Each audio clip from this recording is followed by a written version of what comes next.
Bonsoir. That's the last French I will speak tonight, I'm afraid. My apologies. Yes, but we have an excellent translator here with Stephane, who's helped greatly with the captions.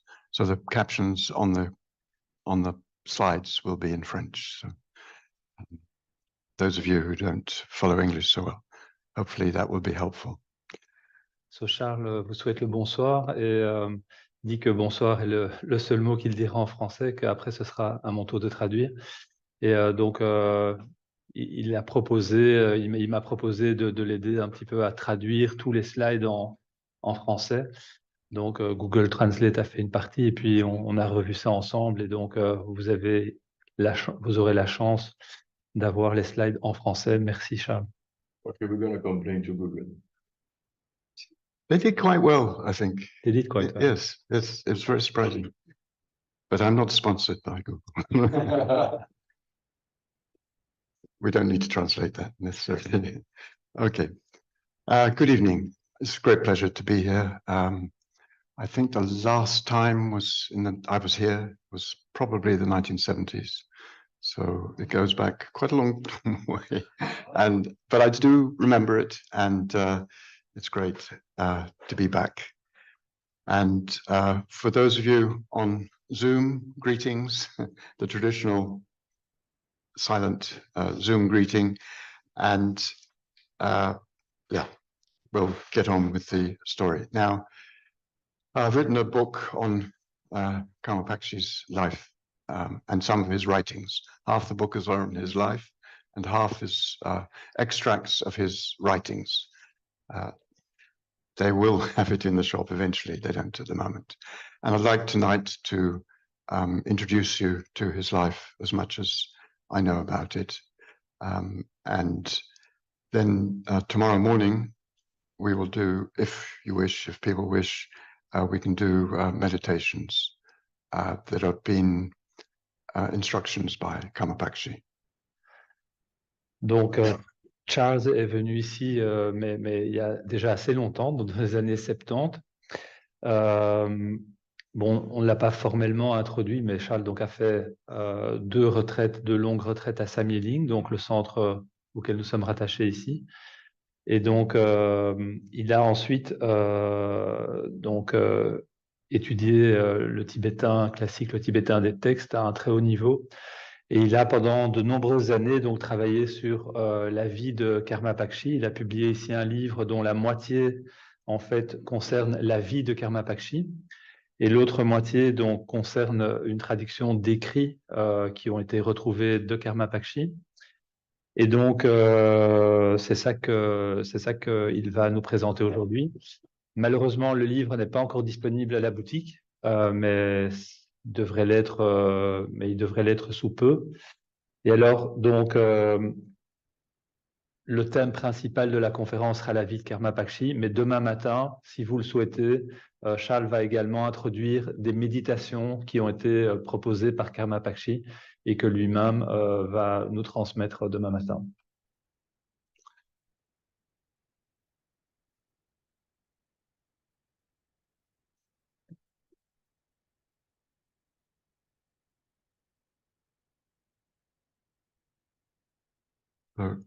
I think we've jumped slightly. Yes. No? Here we go. Okay. So what I'm going to talk about is his childhood, his training, and then his retreats. And then afterwards, when he had become a Mahasiddha, his missionary work. And he actually visited in China the two Mongol emperors and taught them Buddhism as well. One quite successfully, one not so successfully, although it eventually worked out fine. And then also I will talk about his heritage, his legacy. And then tomorrow is the meditations. Can you precise in what period? I'm coming to that, yes. Thank you. We'll do the history, yes, the context. Ok, donc comme vous le voyez sur le slide, donc, on va parler de l'enfance, de la formation, des retraites de Karma Pakshi. Après avoir fait ça, donc, il a entamé un travail missionnaire donc, auprès de deux empereurs mongols de Khan. Avec l'un, ça s'est très bien passé, avec l'autre, apparemment un petit peu moins bien, donc on va en apprendre plus sur ça. Et ensuite, donc, Karma Pakshi a établi la lignée des Karmapa, puisqu'il est le second Karmapa, et ensuite on parlera de l'héritage qu'il nous a laissé. So firstly, I will talk a little bit about the context, the historical context, then his own biography. The book is largely based on his memoirs, Karma Pakshi's own memoirs, rather than histories that came later, although I have used histories as well. Just a brief mention of his writings, then his legacy and his perhaps importance for Buddhists nowadays as well. Donc, je ne sais pas si c'est nécessaire de traduire parce que tout est écrit, mais donc, on va commencer par présenter le contexte, la biographie, puisque donc Karma Pakshi a lui-même écrit sa propre autobiographie, donc c'est sur base de ça que Charles a pu reconstituer la biographie. Quels sont les écrits que Karma Pakshi nous a laissés, son héritage et son importance dans le bouddhisme tibétain. So firstly, the geographical context. You can see, well, everybody knows where Tibet is, the highlands of Asia here. And Karma Pakshi was born in, as we'll see later, in this area, in more detail, but he actually traveled across into central Tibet in middle age. This was not until he was middle-aged.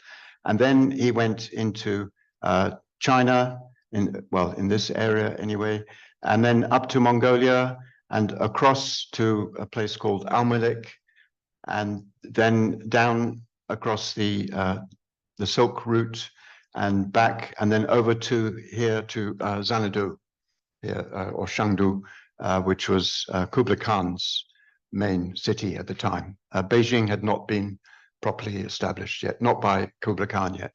And then he gradually came back to East Tibet, and he finally passed away in Sopo, in central Tibet.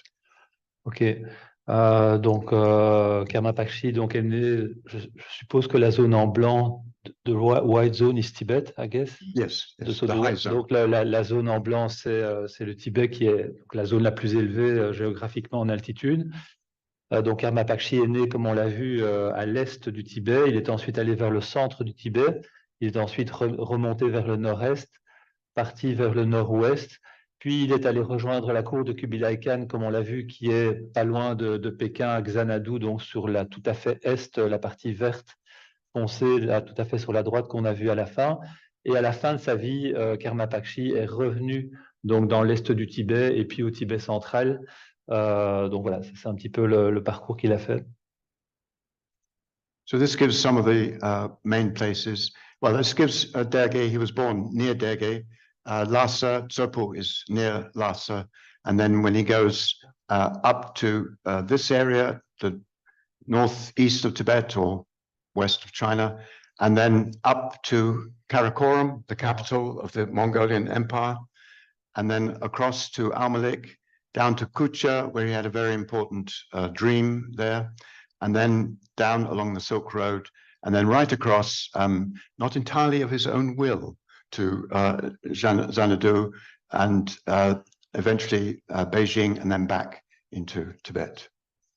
Ok, donc on refait le même chemin cette fois-ci, mais avec des noms de villes. Donc Derge dans le Kham, c'est ça que tu disais, Olivier? C'est le Kham, hein, ouais, c'est ça. Donc Derge donc dans le Kham, Derge c'est tout proche du monastère de Taisitu Rinpoche, donc dans le Kham effectivement. Ensuite, Karma Pakshi est allé à Lhasa, à Tsurpu, qui était donc l'endroit où le premier Karmapa a fondé le monastère principal. Et ensuite, donc, comme on l'avait vu précédemment, donc il est remonté dans les villes du nord, à Karakorum, qui était donc la capitale de l'Empire mongol. Et puis, il est allé, donc, pas tout à fait de plein gré, donc, à la cour de Kublai Khan, à Xanadu, donc un petit peu donc, au nord-ouest de Beijing, de Pékin. So a little bit of context, we've done the geographical context and then the historical context from the time of the Tibetan Empire, beginning in the 7th century until the 13th century. Ok, donc on a vu un petit peu le contexte géographique de la vie de Karma Pakshi. Maintenant, dans quel contexte historique est-il apparu? Donc il y a eu d'abord vers le 7e, 8e siècle un empire tibétain très très puissant. Et puis ensuite, la situation politique s'est transformée au Tibet. Donc on va voir dans quelle situation politique Karma Pakshi est apparu. So here we have in 820 the idea of how extensive how extensive the Tibetan Empire was. Not always that extensive, but sometimes it went into China, sometimes it went down south. Excuse me. But that gives you an idea of the extent of the Tibetan Empire, which began in the early 7th century and then more or less collapsed in 832 AD. Donc, au début du 7e siècle, donc, s'est constitué l'Empire tibétain. On voit que ça a une taille vraiment énorme, donc ça incluait toute une partie de la Chine actuelle. Et donc, cet empire tibétain très puissant, donc, c'est en fait dissous 833. 32. 832. Sorry, 842. 842. En 842, en l'an 842, l'empire tibétain s'est effondré, donc après 150 ans, on va dire, d'existence. Yeah, my mistake. 842. So it's hard to say exactly when it started, but roughly about 630, and then with the assassination of Langdama in 842 is when it ended. And it was not always Buddhist, but often the court, the emperors were interested in Buddhism, and in some cases helped set up and invited Padmasambhava and so on. And then after the assassination in 842, the empire collapsed, and it's the period in between until the end of the 10th century is reviving the embers, is called. As at the end of the 10th century, we get the situation where Buddhism has sort of subsided quite a lot for about 1.5 centuries, from 842 to the end of the 10th century, the 900s, and then it begins to be revived in the end of the 10th century. Donc l'empire tibétain donc a existé donc vers, on ne sait pas dater exactement le début, mais enfin vers l'an 630 jusqu'en 842. Et donc après ça, l'empire, la plupart donc des empereurs ont été bouddhistes et pratiquaient le bouddhisme tibétain. L'un d'entre eux a par exemple invité Guru Rinpoche, donc Guru Padmasambhava au Tibet, qui a introduit donc le bouddhisme indien au Tibet. Ensuite, en 842, l'empire s'est effondré. Le bouddhisme également est devenu beaucoup plus faible finalement. Et c'est pour ça qu'il a fallu attendre la fin du Xe siècle pour qu'il y ait un nouveau départ pour le rayonnement du bouddhisme au Tibet, qui s'est ensuite continué au XIe et XIIe siècle. Thank you. So then in the 11th and 12th centuries, we get the translators going into India, coming back with texts. We get termas being discovered, which go back to the imperial period, because there was this gap for 1.5 centuries, and then monasteries being established as well. Meanwhile, in the south, when we get to the 13th century, which is just when Karma Pakshi is being born, that there's the invasion of the north of India and Islam comes in. So the perhaps most of the translation process and the traveling process more or less had to end from Tibet going into India. And north of Tibet, we have the Mongol Empire starting with Genghis Khan. He lived until 1227. Donc, au XIe et XIIe siècle, il y a beaucoup de traducteurs qui sont envoyés du Tibet vers l'Inde pour traduire tous les textes bouddhistes. Il y a des termas, donc des trésors révélés qui sont découverts, qui commencent à être découverts au Tibet, et d'importants monastères sont aussi établis au Tibet pour stabiliser donc le bouddhisme au Tibet. Au moment où Karma Pakshi arrive, donc au XIIIe siècle, il y a les invasions du nord de l'Inde par les musulmans, et donc quelque part le processus d'envoi de traducteurs, etc., doit s'arrêter, puisque on a l'invasion des musulmans dans le nord de l'Inde. Et alors, en 1227, il y a également donc la mort de ce grand chef mongol, Gengis Khan. And so here I've just put in some of the monasteries, the early monasteries this is the reviving from the embers of the Dharma referred to, the monasteries being established in the 11th and 12th centuries. Not everyone, but just perhaps some of the more major. And also Katok, which is very important to Karma Pakshi over in the east as well. Donc ici, on dit que donc entre la fin de l'empire tibétain et le début donc de cet envoi des traducteurs au XIe siècle, on appelle ça raviver les braises, parce que finalement le bouddhisme s'était presque éteint au Tibet, et donc c'est au XIe siècle on ravive les braises et on crée ici le nom des principaux monastères. Karma Pakshi était en particulier très fort lié au monastère de Katog, qui est le premier monastère Nyingmapa dans l'est du Tibet. Nyingmapa. Yes, Nyingmapa, yeah. So this gives some of the area here in East Tibet. There's Katok and there's Derge. You've seen them on the maps already. There's Kamagun. These are all places. Batang is very important to Karma Pakshi, well, near it anyway. Kampo Nenang is another monastery. Pangpuk. Markham is where his guru died. And he made a pilgrimage down to a holy mountain here at Mount Kawakapo at one time. Donc, comme on l'a dit, Karma Pakshi était très fort lié donc au monastère Nyingmapa de Katog, qui lui-même se trouve près de Derge, qui était la capitale de cette région. Et ensuite, donc, le monastère de Karmagun was founded by the first Karmapa. Yes, le monastère de Karmagun, qui est un des trois principaux monastères fondés par le premier Karmapa, Dusum Khenpa. Et ensuite, donc, le gourou de Karma Pakshi est décédé à Markham, et Karma Pakshi a lui-même fait un pèlerinage au Kawakarpo, donc Mount Kawakarpo, donc cette montagne sacrée qui est tout à fait dans le sud de la région. Yes. So Kamagun, Kampo Nenang, and Pangpuk were all monasteries established in the 12th century by Dusum Khenpa, who later became known as the first Karmapa. Okay. He was never known himself as the first Karmapa. It was only after Karma Pakshi came.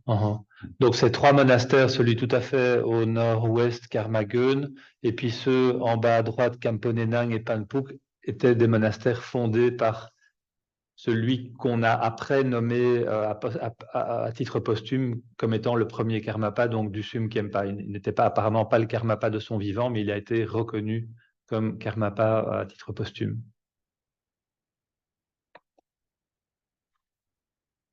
So Karma Pakshi, he was born 1204. Some say 1206 in histories, but we'll just stick to one date. And the histories agree that he died in 1283.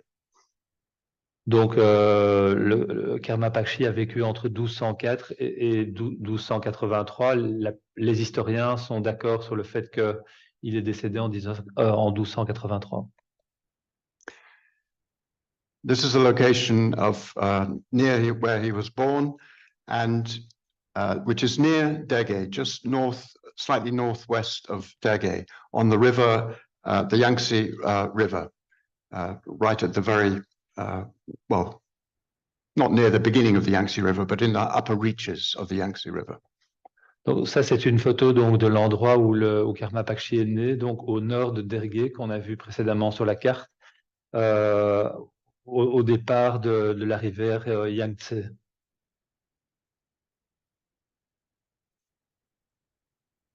So as a young child, he was quite precocious.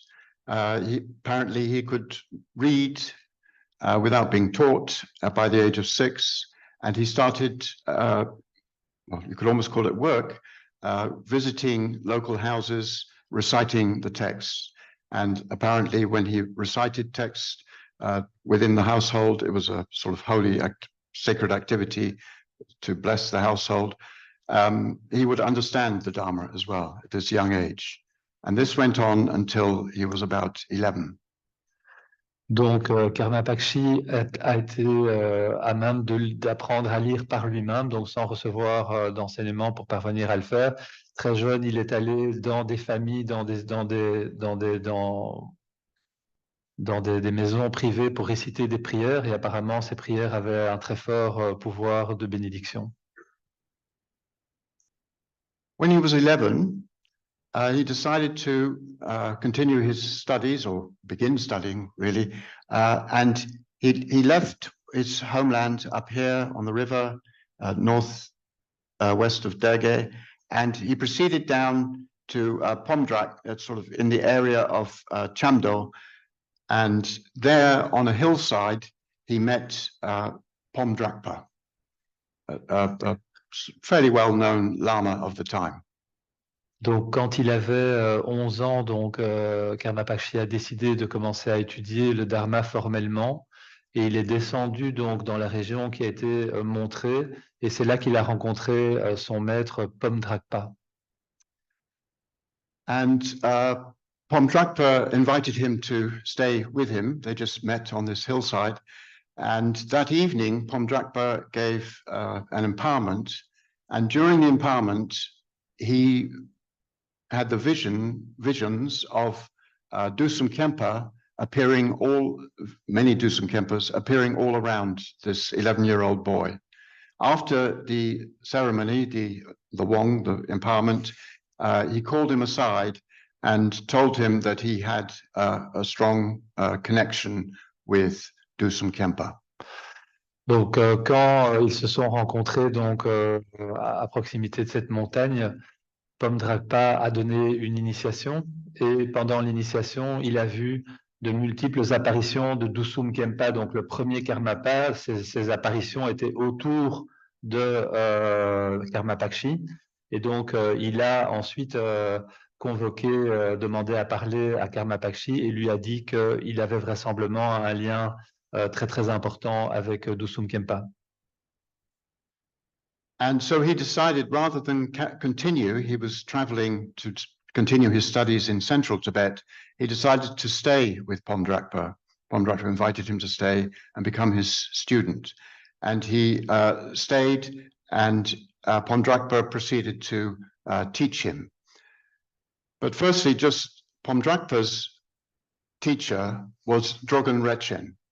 Drogon's Retchen, his teacher was Dusum Kempa, who died in 1193. So Pomdrakpa is saying that Karma Pakshi has a strong karma connection with Dusum Kempa.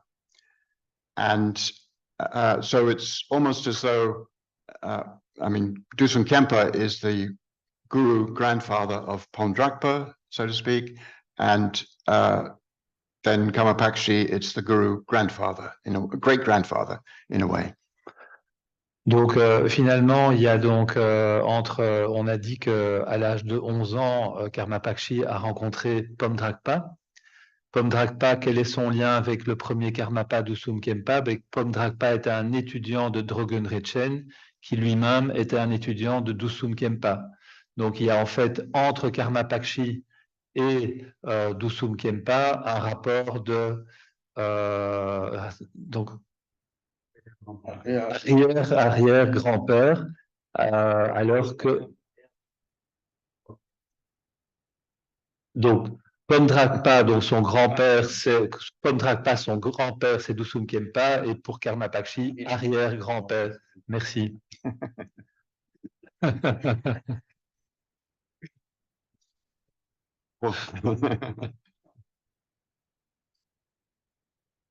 So Dusum Kempa was known Dusum Khyempa means knower of the three times.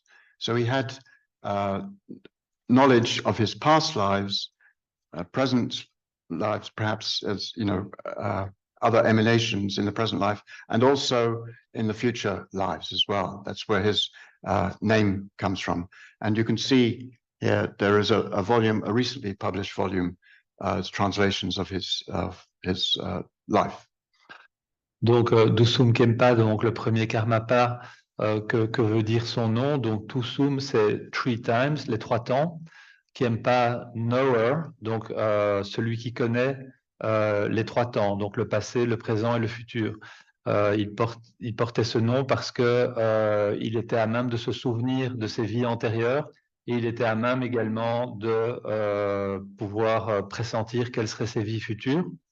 Et donc, on le voit ici, donc il y a un livre qui a été publié il y a quelques années donc, sur la vie et les enseignements de Dusum Khyempa. Donc, c'est un livre qui pourrait être un compagnon de ce livre-ci concernant le premier Karmapa. Thank you. This painting, just incidentally, was only fairly recently discovered. It was inside a statue. Oh, wow. I think if you go to the V&A, the Victoria and Albert website, you may find it there as well. They don't often exhibit it, but occasionally they do exhibit it in the V&A. Donc ici, Charles nous propose une photo donc d'un visuel qui a été retrouvé récemment dans une statue, donc qui n'était pas connue et qui représente donc le premier Karmapa. Et apparemment, si on va sur le site du musée Victoria, il est possible de temps en temps de voir cette image, mais elle n'est pas toujours présentée au public. So Dusum Khyempa made several predictions, and you can read about them in the translation there, about his past lives, well, not predictions, but records of his past lives and predictions of future lives, but quite a long way ahead, so to speak. And of course, students, when you're getting towards the end of the Guru's life, very interested to know where he might be reborn in the next life, or more immediately. And he gave a few answers, but one was over in the West, and one was in the South, and then one was that he would reincarnate for the sake of one person.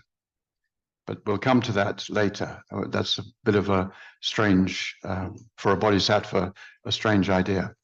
But I would say that altogether, just my idea really, is that there are three sort of stages within Karmapakshi's life of where the idea of the reincarnation, or he's establishing the reincarnate lineage of the Karmapas in a way. So this first stage is where he meets, as a child, he meets Pomdrakpa and has this karmic connection with him, with Dusum Khyempa. Donc, le Karmapa était à même de se souvenir de ses vies antérieures. Il était également à même de pressentir ses vies futures. Et pour les étudiants, bien entendu, ce qu'ils souhaitaient savoir, c'était où ils pourraient retrouver donc la réincarnation de leur maître. Alors, Karmapakshi avait prédit qu'il renaîtrait à l'ouest de là où il est, West of Tibet, donc dans l'ouest du Tibet, et qu'il renaîtrait principalement pour le bénéfice d'une personne. Et donc, comment peut-on comprendre ça pour un bodhisattva qui est censé agir pour le bien de tous les êtres? Et donc, Charles dit que ça, c'est son hypothèse personnelle, mais qu'il y a trois phases donc, dans la vie de Karmapakshi, et que la première phase, c'était celle dans laquelle, à l'âge de 11 ans, il s'est connecté à Pomdrakpa, et que donc Pomdrakpa would be the person, the one person, in a way, that you were mentioning in the prediction. No, we will find out who the one person is. Non. Donc, il y a trois phases dans la vie de Karmapakshi. Dans le premier, il rencontre Pomdrakpa, oui. Pardon? In the first phase, he meets... The first phase is Pomdrakpa telling him, you have a connection with Dusum Khyempa. OK. Yeah. Donc, dans la première phase, Pomdrakpa, à la suite de cette initiation, donc, dit à Karma Pakshi qu'il a une connexion avec Dusum Khenpa puisqu'il a cette vision de Dusum Khenpa qui apparaît. Yeah. Mhm. The second one about the reincarnating for one person, Yeah. we'll find out when he's, well, in middle age later. Ok, donc on va voir l'explication de pourquoi il s'est réincarné pour le bénéfice d'une personne en particulier dans la partie au milieu de sa vie. So he stayed with Pomdrakpa for quite some time as a student, and Pomdrakpa gave him three main instructions. Firstly, on sort of bodies of instruction on Saraha and the songs of Saraha, the three cycles of Doha. Doha is song or gur in Tibetan. The one about the king, the queen, and the people. It's very important. Saraha is extremely important to the Kagyu lineage and very important to the Karmapas as well. Karmapakshi himself mentions Saraha many times, although he lived in the, well, probably around the end of the 8th century into the beginning of the 9th century. How would you translate Doha? Like chant, Gur, maybe chant a of song of realization? Or yes, something? okay. Mm-hmm. Donc, Pomdrakpa a donné 3 cycles d'enseignement principaux à Karma Pakshi. Donc, le premier, c'est un cycle d'enseignement lié au Mahasiddha Saraha, qui est très important pour la lignée Kagyu. Donc, et Saraha qui a donc vécu, un Mahasiddha qui a vécu donc fin du 8e, début du 9e siècle. Et donc, ce premier cycle d'enseignement transmis par Pomdrakpa à Karma Pakshi s'appelle 3 cycles de Doha. Doha, donc, ça peut se traduire par chant de réalisation, chant spontané de réalisation, qui s'appelle roi, reine, peuple. This is the pictures from the British Museum, as you can see. They sometimes have it on exhibition. They did recently, but sometimes not. It's on the website. La peinture dont vient du British Museum est parfois exposée au public, mais pas toujours. Secondly, Pomdrakpa transmitted the teachings of Gampopa on meditation of Mahamudra. Gampopa was the teacher of Dusum Khenpa. So it's keeping within the lineage. So the lineage of teachings goes from, in the Karma Kagyu, is from Gampopa to Dusum Khenpa to Drogon Retchen to Pomdrakpa, and now it's going to Karma Pakshi. Donc le deuxième cycle d'instruction transmis par Pomdrakpa à Karma Pakshi, ce sont les instructions du Mahamudra transmises par Gampopa. Gampopa qui donc est un des pères de la lignée Kagyu, qui a eu comme disciple donc Milarepa. Gampopa, Milarepa. Milarepa, Gampopa, and then Dusum Khenpa. C'est ça. Donc, Milarepa était le maître de Gampopa. Gampopa, lui, a eu comme disciple le premier Karmapa, Dusum Khenpa, qui a eu comme disciple Drogon Retchen, qui a eu comme disciple Pomdrakpa, qui a eu comme disciple Karma Pakshi. Thirdly, he gave him instructions on what is known as the introduction to the 3 kayas. Sometimes it's 4 kayas. Sometimes it's even 5 kayas, but mostly actually Karma Pakshi, when he writes, mentions them, he says 4 kayas. Okay, and this also is associated with the Sodunma, which is the 37 exercise. It's one exercise with 37 parts, which is even today attributed to Karma Pakshi. The people who do long retreats, they learn this exercise, and they usually get told, this is the Karma Pakshi Trulko. Ok, donc le troisième cycle d'instruction donc transmis par Pomdrakpa à Karma Pakshi s'appelle donc la méditation introduction aux 3 kayas. Donc parfois on parle de 3, parfois on parle de 4, parfois on parle de 5 kayas. Donc ici c'est 3, bien que Karma Pakshi mentionne souvent dans ses éléments 4 kayas. Et donc, ceci inclut donc, peut-être que vous avez déjà entendu parler des exercices de yoga tibétain qui s'appellent Trulkor. Donc, ceci inclut donc un exercice de yoga qui est pratiqué par ceux qui font ce genre de yoga tibétain en longue retraite. un des trous le corps s'appelle le Sodunma et cet exercice est attribué à Karma Pakshi. So the introduction to the four kayas, should we say, that's what if you wish to, we can do tomorrow morning in the meditations. Donc, si vous le souhaitez, cette introduction aux trois kayas est une méditation que nous pourrons faire ensemble demain matin. But we're not going to do Trulko. Mais nous n'allons pas pratiquer le yoga tibétain, par contre. That's for retreats. Ça, ça se fait dans le contexte de longues retraites. So, after he'd been studying in this area with Pomdrakpa, Pomdrakpa then recommended that he go to Katok Monastery to be ordained. He's in his early 20s by now, to be ordained and also to study more intellectual. There was a Jampa Bum teacher there. So, in fact, a lot of Karma Pakshi's sort of intellectual training was done under Nyingma Lamas, which is quite important for his own writings as well. Donc, on a vu que Karma Pakshi a rencontré Pomdrakpa à l'âge de 11 ans. Ici, donc, à l'âge de 20 ans, Pomdrakpa l'envoie au monastère de Katok pour qu'il soit ordonné moine. Et également, donc, c'est là qu'il a rencontré son maître suivant, Jampa Bum, qui lui a enseigné donc toute la théorie ou la philosophie bouddhiste. So this is Katok, obviously, not when Karma Pakshi went there, but this is the approach of the road along here, and it's in the history of actually a Katok, Nyingma history. It mentions that as he came round the hill on his horse, the horse actually stamped on the ground and left a footprint there. I don't know where it is. I've never found the footprint, but I like to imagine it was perhaps here as he came around the corner to see Katok for the first time.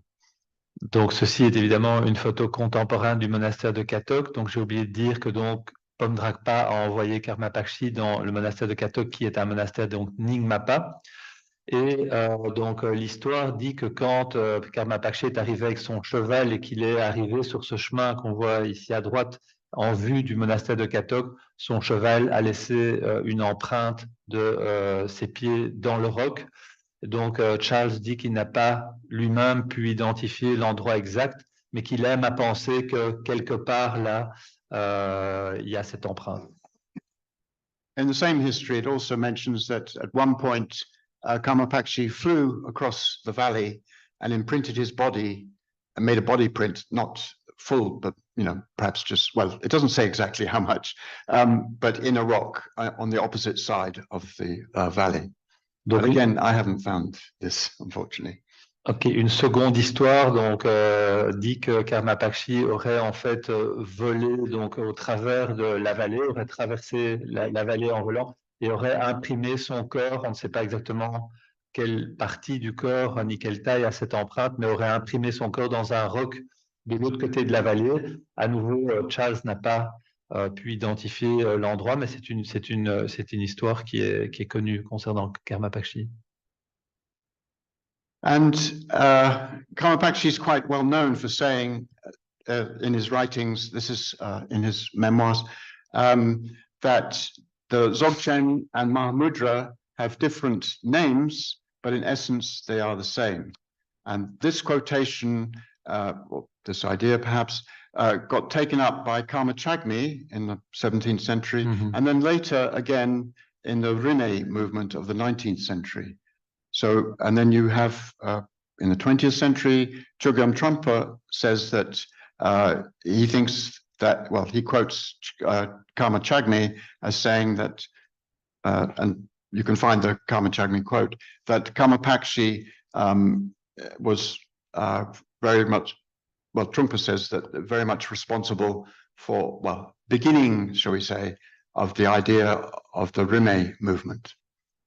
Ok, donc ici on a une citation donc qui vient des mémoires donc de Karma Pakshi où il dit que le Dzogchen et le Mahamudra, donc bien qu'ayant des noms différents, ont la même essence. Donc, il était un des premiers à dire ça. Et donc, cette idée, ce concept a été repris au XVIIIe siècle par le grand maître Karma Chagme. A été ensuite une idée qui était au centre aussi de tout le mouvement rimé. Et ensuite, au XIXe siècle. Et ensuite, au XXe siècle, Shogyen Trungpa Rinpoche, qui a donc introduit le bouddhisme avec Akon Rinpoche à Samye Ling et puis aux États-Unis, a repris cette idée en disant que l'origine du mouvement rimé et des idées de Karma Chagme, c'était Karma Pakchi. Shogyen Trungpa a confirmé ça. Now you remember, unfortunately, I didn't find the hoof print and I didn't find the body print. But there is a boot print from Karma Pakshi at Katok. Donc, Charles nous a dit qu'il n'avait pas pu localiser l'empreinte du pied du cheval de Karma Pakshi ni l'empreinte du corps de Karma Pakshi de l'autre côté de la vallée. Mais par contre, au monastère de Katok, à ce même monastère de Katok, il y a encore aujourd'hui une empreinte donc de la botte de Karma Pakshi dans la pierre. So he studied for a while in Katok Monastery, and then he decided to come back to Pomdrakpa. By then, who was getting quite old, not terribly old, but the Mongols must have been coming along here. They'd already invaded Chengdu at one point, and they perhaps made some incursions into Tibet. But certainly Pomdrakpa and Karma Pakshi decided to go further south to avoid Mongol forces. Ok, donc quand il a eu fini ses études au monastère de Katok, donc Karma Pakshi est revenu pour retrouver Pomdrakpa donc au sud-ouest de Katok, comme on l'avait vu précédemment. Et à ce moment-là, les Mongols étaient déjà descendus assez bas jusqu'à la ville de Chengdu, qu'on ne voit pas ici, mais qui est à droite de là où Charles le montre. Et donc, pour éviter les problèmes avec les Mongols, Karma Pakshi et Pomdrakpa ont décidé de descendre encore plus au sud que là où ils étaient précédemment. So they came down to Markham there. Now, Pomdrakpa had been told by his guru, Drogon Retchen, don't go to Markham. It's bad for you. And indeed, he actually died there. Pomdrakpa, Karma Pakshi's teacher, died in Markham. And Karma Pakshi was, he writes in his memoirs that he was somewhat sad about this, somewhat depressed perhaps, and he didn't quite know what to do. And then he had a vision. A lot of his decisions in his life where he changes direction are due to visions. And the vision said to go further east. And eventually he comes up to, he's crossing these great rivers here, Batang, and just northeast of Batang. Ok, donc Karma Pakshi et Pomdrakpa descendent vers le sud, arrivent à la ville de Markham. Markham, dont Drogon Retchen, donc le maître de Pomdrakpa, avait dit à Pomdrakpa de ne pas aller à Markham, que ce n'était pas une ville qui lui serait favorable. Et effectivement, donc, il s'est avéré que Pomdrakpa a terminé sa vie donc à Markham et est parti pour sa prochaine vie à Markham. Le Karma Pakshi, évidemment, à ce moment-là, était triste d'avoir perdu son maître principal et a eu une vision lui disant en fait de se diriger vers l'est. Et il est en fait allé vers le nord-est et s'est trouvé donc dans la ville de Batang. So just to the northeast of Batang is a place called Pungri, up on a hill. And that building there, the picture taken in 2012, it is said to have been the buildings that were eventually built there after Karma Pakshi, towards the end of Karma Pakshi's, during Karma Pakshi's time of retreat there. He's now going to spend 12, 13 years in retreat in this area.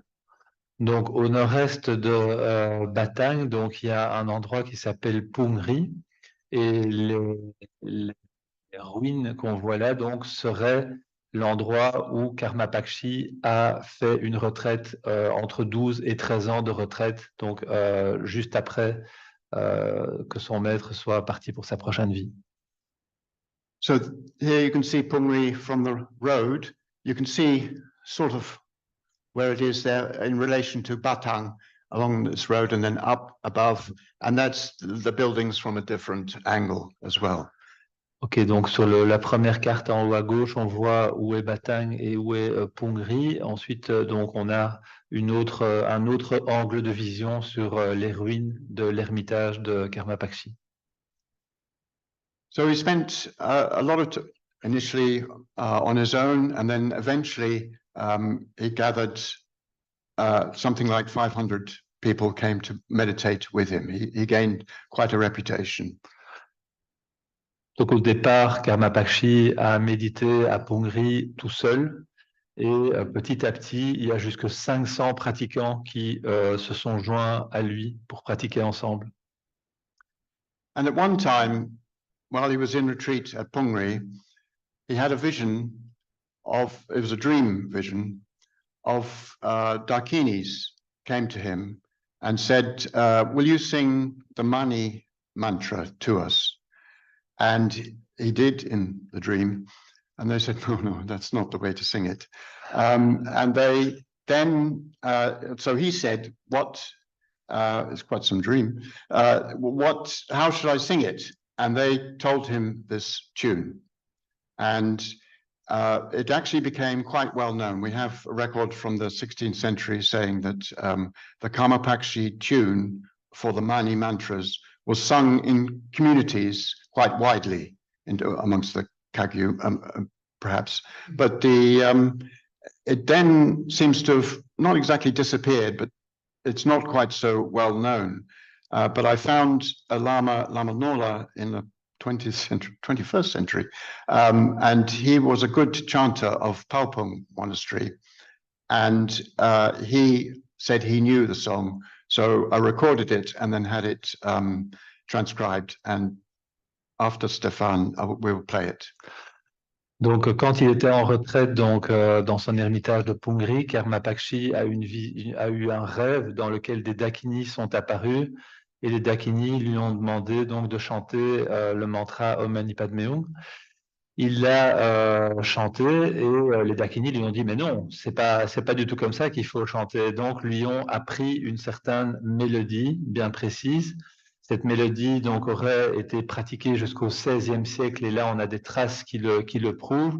Puis après ça aurait un petit peu disparu, mais il se fait que Charles a rencontré donc un maître de chant du monastère de Palpung, qui est Lama Norla, donc qui était un grand lama qui a vécu aux États-Unis à la fin de sa vie. Et donc, Lama Norla connaissait cette mélodie et donc Charles a pu l'enregistrer et va nous partager son enregistrement.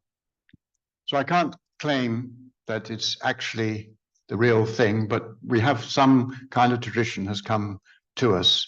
And now, when Lama Norla sang it, he sang it in a very Tibetan way.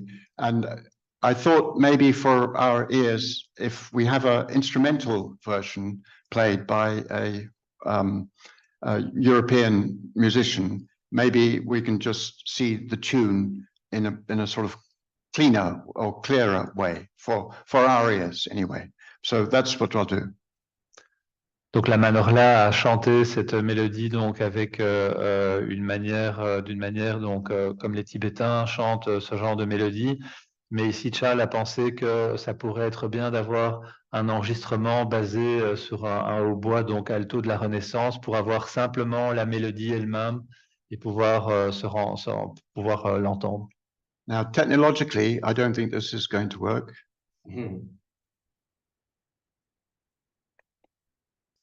No. So we'll do it another way.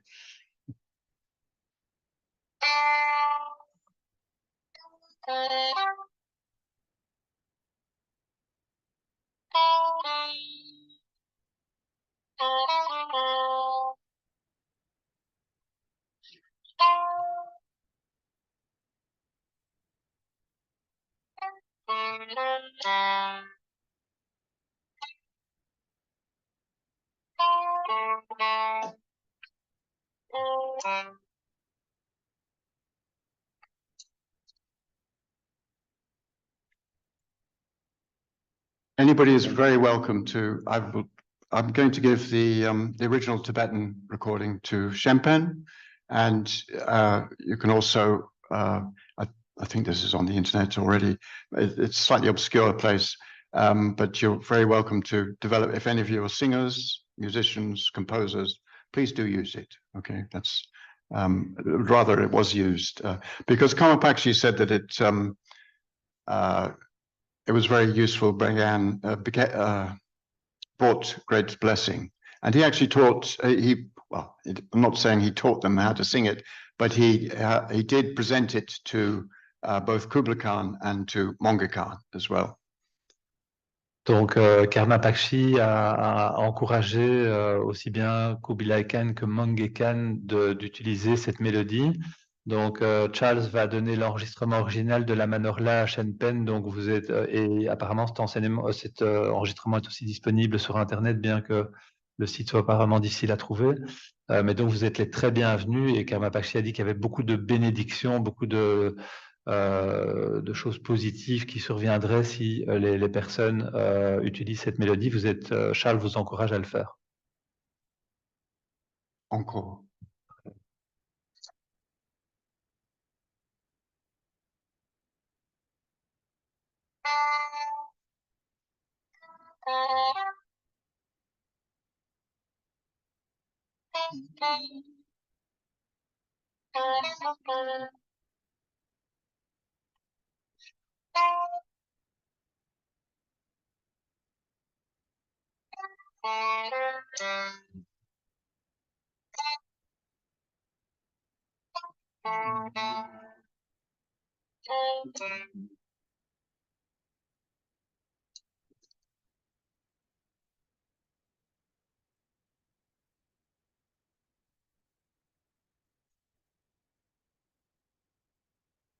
So in retreat, one of Karma Pakshi's main practices was the Jinasagara, the Gyawagamso, or the Red Chenrezig. Donc en retraite, dans son ermitage, une des principales pratiques de Karma Pakshi était donc Jinasagara en sanskrit, Galwa-Gamso en tibétain ou Chenrezig rouge en français. So that when you see the lineage paintings, it's not in the Karma Pakshi practice up there, but the lineage paintings, often it's Gyawagamso that is presented as his yidam. Donc dans les peintures traditionnelles de Karma Pakshi, c'est très souvent Galwa-Gamso qui apparaît comme étant le yidam principal de Karma Pakshi. Karma Pakshi est également représenté sur la tanka qui est juste en face de moi, mais Galwa-Gamso n'est pas sur cette tanka. So after retreat, he begins his missionary work, so to speak. Now, firstly, what he did was to, let's go ahead a little bit, repair some of the monasteries that Dusum Khenpa had founded in the area in East Tibet. You remember the three, Kampo Nenang, Pangpuk, and Kamagun. And he didn't necessarily found monasteries himself in East Tibet, but he repaired them because Dusum Khenpa had died in about 50 years beforehand, in 1193. So perhaps they become a little bit dilapidated or dissipated the energy there. And so he visited each one of these monasteries and helped repair them and restore them. Donc après sa retraite qui se termine en 1246, donc Karma Pakshi commence son travail de, entre guillemets, missionnaire, et donc commence par réparer et restaurer en fait les monastères qui avaient été fondés par son prédécesseur Dusum Khenpa. Il y a quand même 50 années qui se sont écoulées maintenant entre le départ de Dusum Khenpa pour sa prochaine vie et 1246. Et donc, pendant ces 50 années, il est probable que les monastères se soient petit à petit détériorés et qu'il était vraiment nécessaire de les restaurer. So these are what the monasteries look like more or less nowadays. They also got damaged during the Great Cultural Revolution, but it gives you an idea of the monasteries there that he helped repair. Donc ici, bien sûr, ces monastères ont probablement encore été détruits ou endommagés pendant la révolution culturelle des années 60 en Chine. Mais ici, on voyait une photo contemporaine de ces 3 monastères qui existent toujours au jour d'aujourd'hui. So when he was at Karmagun, the northernmost of those monasteries, some monks came from the Shangshung area, and they invited him to come into central Tibet. They asked him to come to Tsurpu, actually. And he decided that he would go. Now, Tsurpu was where Dusum Khyentse had died about 50 years beforehand. And so Karma Pakshi traveled across he went first to Lhasa, and then he traveled to Tsurpu, and there he found Tsurpu somewhat in ruins, the buildings, and also the Sangha somewhat in ruins. The monks had taken to drinking.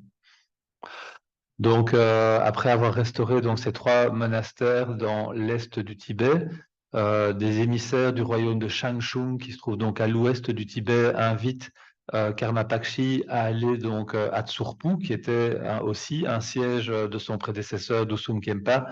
Et quand il arrive à Tsurpu, il le fait, il traverse toutes ces montagnes, arrive à Tsurpu, il trouve Tsurpu dans un état vraiment assez mauvais. Le monastère n'est plus en très bon état et malheureusement, certains moines ont commencé aussi à abandonner leurs vœux et à boire de l'alcool. So this is the last photograph we have of Tsurpu before the Great Cultural Revolution. And obviously when Karma Pakshi came there, it wasn't as large because he helped expand it as well as later Karmapas. But it must have been quite large, at least by the time of his death, because as we're going to see, he actually commissioned and had built a huge Buddha statue, 20 meters high, which would need indoors. So you can see all the floors going up here. It would need to have been quite a big building, even in those days. Donc ici, on a une très rare photo d'avant l'invasion chinoise, puisqu'elle a été prise en 1946 ou 1950.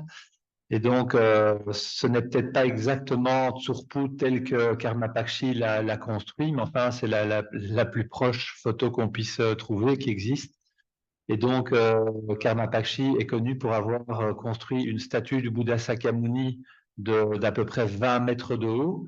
Et bien entendu, pour que le monastère, pour que le temple principal puisse contenir cette statue de 20 mètres de haut, il fallait un monastère qui était quand même assez imposant. Et probablement que peut-être que ce n'est pas aussi grand que ça, mais c'était quand même probablement assez proche de ça. So Karma Pakshi went to Tsurpu in around 1249, thereabouts. He spent about 6 years there. Repairing the monastery, improving the Sangha. He did a little bit of missionary work, I suppose, or tours, should we say, teaching tours in the area. But he spent 6 years there. Donc, lorsque Karma Pakshi est arrivé à Tsurpu, il a finalement passé 6 ans là-bas. Et il a, comme on l'a dit, restauré le monastère, le bâtiment. Il a également restauré les vœux dans la Sangha monastique. Il a reconstitué une Sangha monastique. Et il a également entrepris des tournées pour donner des enseignements dans toutes les régions avoisinantes. Meanwhile, in East Tibet, or West China, more accurately, but the lower reaches of Tibet as it goes into China, Kublai Khan had come from northeast Tibet, northwest China area. He'd gone down to a place called Dali at the time. It's the north part of the Yunnan, what's now known as the Yunnan province. He came down as a sort of raid almost. The Mongols were interested in taking over China. Their grandfather, Kublai Khan's grandfather, Genghis Khan, had actually died attempting this in 1227, quite some years earlier. So Kublai Khan came down that eastern side of Tibet, came to Dali. Very quickly, they surrendered. They knew better than to fight the Mongols. And then he went back. It was quite a quick trip. But somewhere along that time, going down and then back up, he probably heard about this unusual meditator in the Pungri area, because he actually sent messengers to Tsapu to invite Karmapakshi to come and attend at his court. Donc, pendant ce temps-là, donc pendant que Karmapakshi est occupé pendant 6 ans donc à Tsurphou, qu'est-ce qui se passe donc dans l'est du Tibet, ou on peut dire l'ouest de la Chine. Donc, dans l'est du Tibet, Kublai Khan donc part du nord-est et arrive à la ville de Dali, qui est au nord de la rivière Yunnan. Et donc, il conquiert cette ville de Dali assez rapidement. En fait, les habitants décident très rapidement de ne pas combattre et de se rendre. Et donc, Kublai Khan ne reste pas très très longtemps là-bas, mais apparemment, il apprend quand même, on lui parle de ce méditant exceptionnel qui a fait cette retraite à Pungri. Et donc, du coup, Kublai Khan envoie des émissaires à Tsurphou pour demander à Karmapakshi de se rendre à la cour de l'empereur de Chine, puisque les Mongols avaient décidé de conquérir la Chine. So Karmapakshi had considerable doubts about this. He writes this in his memoirs, whether to go or not go. If you remember, he'd run away from Mongols before with his teacher in East Tibet. But again, a vision told him that he should go and it would be beneficial. And apparently it was quite upsetting for the locals as well. He'd come as a great teacher. He'd been there working for 6 years, and then he was just going to go. But he did, and he went to meet Kublai Khan in northeast China, where he was sort of based as a nomadic. He was a prince at this time, not an emperor. And at first, the meeting was very good. Donc, quand Karmapakshi reçoit les émissaires de Kublai Khan, les émissaires lui demandent donc de se rendre auprès de la cour de Kublai Khan, qui à ce moment-là était encore un prince, il n'était pas le roi ni l'empereur. Et Karmapakshi, comme on l'avait vu précédemment, avait déjà fui avec Pomdrakpa les Mongols qui, déjà à l'époque, à l'est du Tibet, donc essayaient d'avancer de plus en plus vers le sud. Et donc, Karmapakshi a eu beaucoup de doutes. Fallait-il, oui ou non, accepter cette invitation à la cour? Et donc, de nouveau, comme c'est arrivé souvent dans la vie de Karmapakshi, il a fait un rêve qui lui a dit dans lequel on lui a dit qu'il serait positif s'il acceptait l'invitation. Et du coup, donc, il s'est rendu au nord-est de la Chine pour rencontrer Kublai Khan. He gave him the Bodhisattva vow, and he may have given him initiation as well. I'm not sure of this, but certainly gave him the Bodhisattva vow.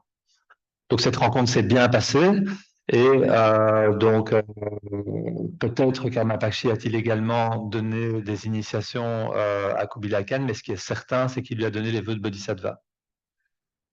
Then Karmapakshi had a sort of warning that in the court there was going to be trouble and fighting, and he decided to leave, almost really quite suddenly in a way.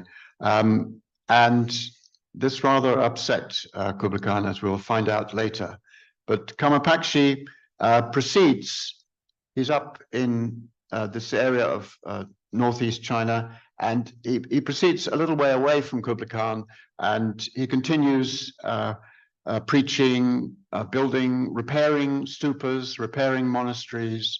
Perhaps they've been damaged by Mongols or in other ways. And so he was still in the area for a little while. This is in 1255 to 1256.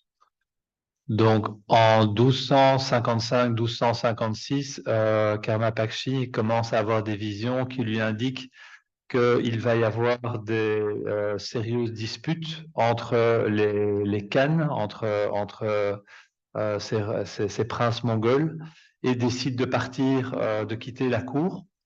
Et donc, continue en fait pendant un certain temps dans la même région là, qui a été indiquée sur la carte, continue à réparer des stupas, donner des enseignements et poursuit son travail, mais a vraiment quitté la cour. Et quand Kubilai Khan se rend compte de ça, il n'est pas très content. So he actually started to return on his way to central Tibet again on the northern route in. He'd got as far as Tsongkar, and then he had another vision, don't go there, maybe go further north.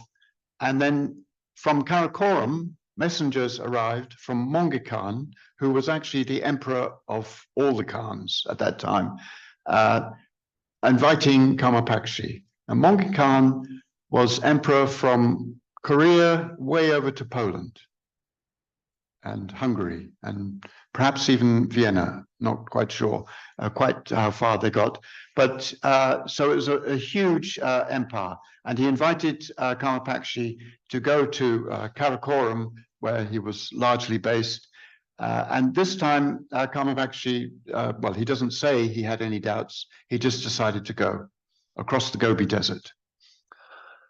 Donc, Karma Pakshi était resté donc dans cette région-là du nord-est, et à un certain moment, donc Monge Khan, qui à ce moment-là donc a disposé, donc avait créé un empire mongol qui s'étendait de la Corée donc à l'est jusqu'en Pologne ou jusque même à Vienne, donc en Autriche, donc un énorme empire. Monge Khan convoque Karma Pakshi et lui demande de se rendre là où il était basé, là où Monge Khan était basé, c'est-à-dire la ville de Karakoram, donc tout à fait au nord. In fact, Monge Khan had been in Kiev in about 1240. So he'd been way over in the west side, but now he'd returned and been elected. He maneuvered his way to becoming the major Khan. And so Karma Pakshi approached across the desert, and when he came, according to his records, when he came to Monge Khan's huge camp, the tent camp, there was very strong sort of weather conditions, like a storm and lightning and then rainbows afterwards. And then he met Monge Khan. Donc le Karmapa traverse donc le désert de Gobi, et quand il arrive à proximité de la cour de Monge Khan, qui lui-même avait, au terme de tout un tas de manœuvres, était arrivé à devenir vraiment le grand chef des Mongols. Quand Karma Pakshi arrive à proximité de Karakoram et de la cour de l'empereur, il y a c'était des tentes apparemment, donc cette cour, les Mongols vivaient dans des tentes, et il y a des signes incroyables qui se déroulent, des arcs-en-ciel, des coups de tonnerre, et les éléments se déchaînent vraiment quand il arrive. But as Karma Pakshi was approaching, he also understood, so he says himself, he came to understand and resolve this enigma about being reincarnated. Dusum Kempa, his predecessor, incarnation predecessor, being reincarnated for the sake of one person, which sort of doesn't make sense for a bodhisattva. Bodhisattvas reincarnate for the sake of all beings until enlightenment. But as he approached, he sort of understood that maybe this was what was meant, that he should reincarnate in order to help teach this person who was, as he refers to him, the emperor of the world. He was, in effect, the emperor of the world at that time. Donc, on avait précédemment mentionné cette prophétie de Dusum Khenpa dont on connaissait les 3 temps et qui avait dit qu'il se réincarnerait principalement pour le bénéfice d'une seule personne. Et on disait, comment ceci est-il compatible avec l'idéal du bodhisattva? Et en approchant, qui est censé donc servir tous les êtres, et ici, donc, lorsque Karma Pakshi s'approche de la cour de Mangekan, il commence à comprendre le sens de cette prophétie et le fait que Dusum Khenpa se réincarnerait en Karma Pakshi pour pouvoir enseigner finalement celui qui à l'époque était le chef du monde, si on veut, Mangekan. So their meeting was quite auspicious to start with, and he had an audience with Mangekan, and I'll just read a little bit from page 63 in the book. I'll pass it to you afterwards. Yeah, thank you. Once Karmapakshi had gained his first audience with the Earth Protector King, the Emperor commanded, "I am the ruler of the world. Get rid of my obstacles."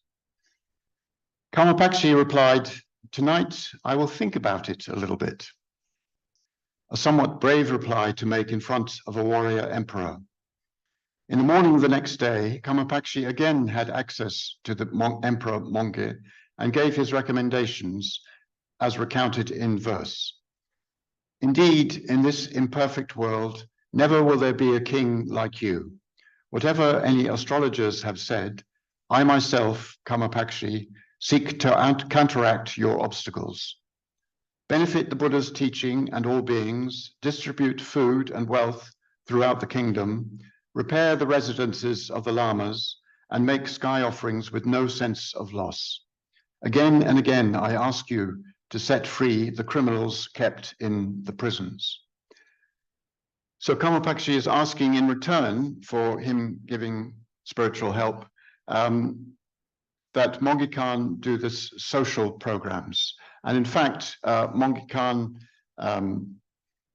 does keep to these, and we've got a list here. He distributed food and wealth to people from his treasury. He repaired monasteries. He actually helped create a monastery or found one. And he carried on with his offerings to the sky as a Mongolian tradition. And 13 times he liberated prisoners. It's not exactly sure if they were criminals or perhaps prisoners of war as well. He captured many people. And also, Karmapakshi says that Monge Khan decreed that on certain days of the month that there should be no hunting or killing on the 8th, the 10th, the 15th, and the 23rd of each month. And there are separate records that actually attest to Monge Khan issuing a decree that for those days, there shouldn't be killing or hunting. Donc, lorsque Karmapakshi, donc ici c'est un extrait donc à la page 69 du livre de Charles.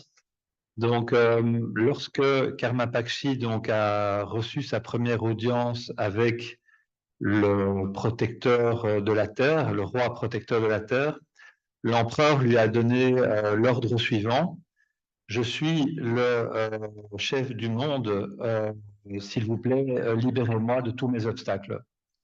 Karmapakshi a répondu: ce soir, je vais y penser, je vais penser à votre demande. Et donc Charles disait que bon, c'était assez courageux de sa part d'oser faire une réponse pareille au roi du monde. Et ensuite, donc, le lendemain matin, Karmapakshi donc, a eu une seconde audience avec l'empereur et lui a fait part de ses recommandations. Donc, en effet, dans ce monde imparfait, il n'y aura jamais de roi comparable à vous. Quoi que les astrologues aient dit, moi, Karmapakshi, je ferai tout pour contrer les obstacles qui sont en face de vous. Pour ce faire, donc, vous devez bénéficier les enseignements du Bouddha et vous devez bénéficier tous les êtres. Vous devez distribuer, donc ça, ce sont donc les recommandations qu'il donne à l'empereur. Vous devez distribuer de la nourriture et de la richesse à travers tout le royaume. Vous devez réparer les résidences des lamas. Vous devez faire des offrandes sans avoir d'attachement. Et encore et encore, je vous demande de libérer les criminels qui sont emprisonnés. Et donc, on le voit ici, en fait, ces politiques ont ensuite été effectivement mises en œuvre par Mangue Khan. Il a par exemple fait libérer, l'histoire nous dit qu'il a fait libérer 13 fois des prisonniers et qu'il a également fait interdire la chasse et l'abattage lors de certains jours bien précis du calendrier qui sont mentionnés ici, donc le 8, le 10, le 15 et le 23 de chaque mois. So they got on very well, apparently, and he gave him initiation, in particular in the Chakrasamvara mandala, and he gave him Mahamudra Mongikan, this fierce warrior. He gave him a Mahamudra meditation, and according to Karmapakshi, he was actually a very good meditator. But he was still Mongikan, he was still a warrior. And he was gathering forces, and he decided it was time to go further. We're getting to 1257 or thereabouts, and he decided to go south into China to attack China. And Karmapakshi decided to leave them, and he would go across to Almalek, where the Chagatai branch of the Mongol Empire was, and he met the court there. It was actually a minority. It was a young person, mostly influenced by his mother, but they were more interested in the Islam, apparently. So he didn't have much success there. Donc, la rencontre entre Mangue Khan et Karmapakshi donc c'est très bien déroulé. Karmapakshi a donné l'initiation de Chakrasamvara à Mangue Khan. Il lui a également donné des instructions du Mahamudra.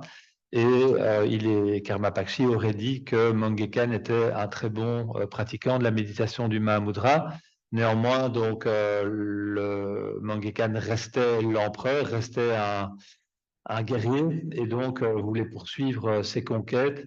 Et du coup, Karmapakshi a décidé de migrer donc vers une autre branche de l'Empire mongol, Al-Malik, donc tout à fait à l'ouest, où apparemment donc un des princes mongols était très fort sous l'influence de sa mère. Karmapakshi n'aurait pas eu énormément de succès dans cette zone-là qui était déjà sous influence de l'islam assez forte. So he decided to come back to Tibet, and on his way he passed through Kucha here, and there he had for him a very important dream. He dreamt of a Buddha telling him that he should build a statue as large as I am, this huge statue that he eventually came to build in Sopu. And that's where, in the area where he had the dream. And then he proceeded across along this, one of the silk routes along here. And actually he met up with Mongi Khan again in the Liu Panchan mountains. Et donc, comme il n'avait pas beaucoup de succès pour enseigner dans cette zone-là, donc Karmapakshi a décidé de revenir vers le Tibet.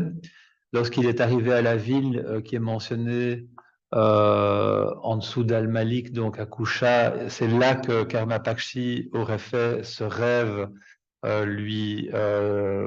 l'inspirant donc il aurait vu un Bouddha, une grande apparition du Bouddha, et le Bouddha lui a dit à ce moment-là, construis une statue du Bouddha aussi grande que moi. Donc on a parlé tout à l'heure de cette statue donc de 20 mètres de haut qui a été construite par Karmapakshi. C'est donc là qu'il a fait le rêve qui l'a ensuite conduit à créer cette statue. Ensuite, donc, Karma Pakshi a continué à migrer vers l'est du Tibet et a rencontré une nouvelle fois donc Mangekan.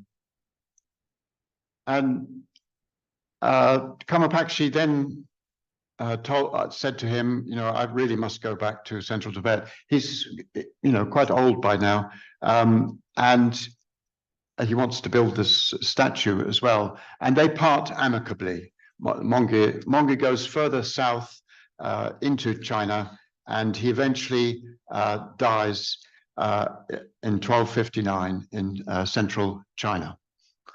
Donc, lorsque Karma Pakshi revoit Mangekan, Karma Pakshi lui dit que lui-même, Karma Pakshi a vieilli et donc qu'il doit retourner au Tibet central puisqu'il avait ce projet de construire cette grande statue de Bouddha. Il voulait retourner au Tibet central pour la construire à Tsurphou.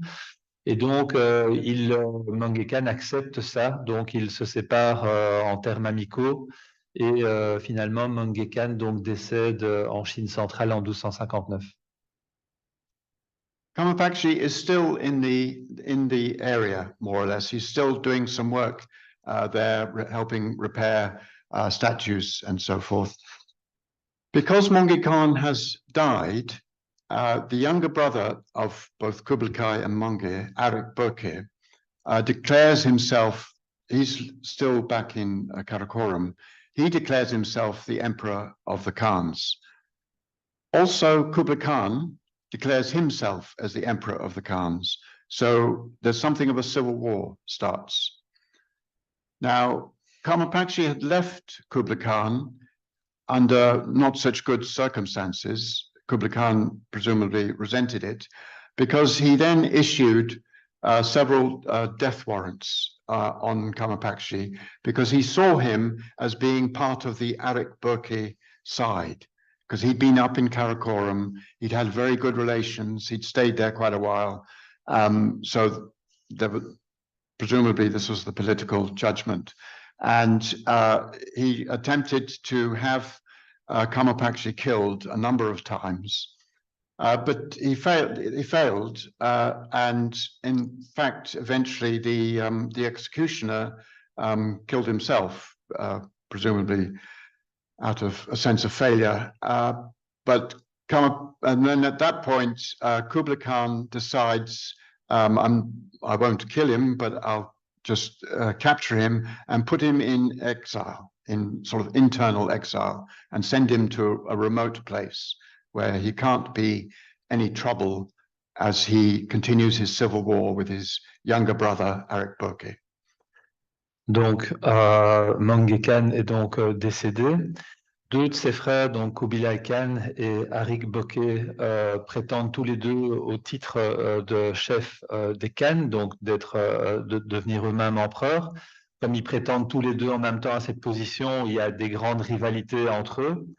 Et Kublai Khan est convaincu que Karma Pakshi est du côté de Arik Burke, donc son Arik Burke? Yes. Arik Burke, donc who is the younger brother of the three, yeah. Qui est le plus jeune des trois frères, Mange, Kublai et Arik Burke. Donc Arik Burke est le plus jeune. Kublai est convaincu que Karma Pakshi est du côté de Arik Burke, donc de son plus jeune frère, et envoie quelqu'un pour le tuer. Il essaye à plusieurs reprises, il n'y arrive pas. Finalement, celui qui était censé tuer Karma Pakshi se tuerait lui-même. L'histoire dit qu'il s'est tué lui-même. Et finalement, Kublai Khan revient sur sa décision de tuer Karma Pakshi et décide de le capturer pour le mettre en isolement dans une région très isolée. So first Karma Pakshi is taken across to Xanadu, Shangdu, and then he is sent, and it's not entirely clear where he goes, but I suggest that it's further northeast from Shangdu, because Karma Pakshi just describes it as being a lake with islands, or almost a sea, really. Well, the word can be taken both ways. And it's very barren there as well. And there is a lake, a huge lake up there in northeast, the Dalai Nur, or it's now known as Lake Hulun. It's a preserved area, and it does have some islands in the lake as well. And Karma Pakshi spent about 2 years there in isolation, and he did quite a bit of writing there as well. Donc la zone où Karma Pakshi a été exilé n'est pas tout à fait claire, mais donc ce serait à Xanadu ou au nord-est de Xanadu, à proximité de ce lac. La zone a été décrite comme barren. Barren means nue ou une zone déserte. Et donc Karma Pakshi a été exilé probablement sur une île de ce lac pendant à peu près 2 ans. Et il a mis à profit ce temps pour rédiger, pour écrire plusieurs textes. So in 1264, it gets resolved, this civil war, and Kublai Khan is accepted as the emperor of emperors. Donc en 1264, ces rivalités entre les deux frères arrivent à son terme. Et Kubilai est finalement obtient le titre d'empereur. And he recalls, Karma Pakshi is up in this area, he recalls Karma Pakshi to what eventually becomes Beijing, to that area. But he still keeps him imprisoned there. Donc à ce moment-là, Kubilai Khan libère Karma Pakshi de son exil sur cette île au milieu du lac et le fait revenir proche de ce qu'on connaît maintenant comme étant Pékin, Beijing, mais le garde en captivité, mais plus aussi loin.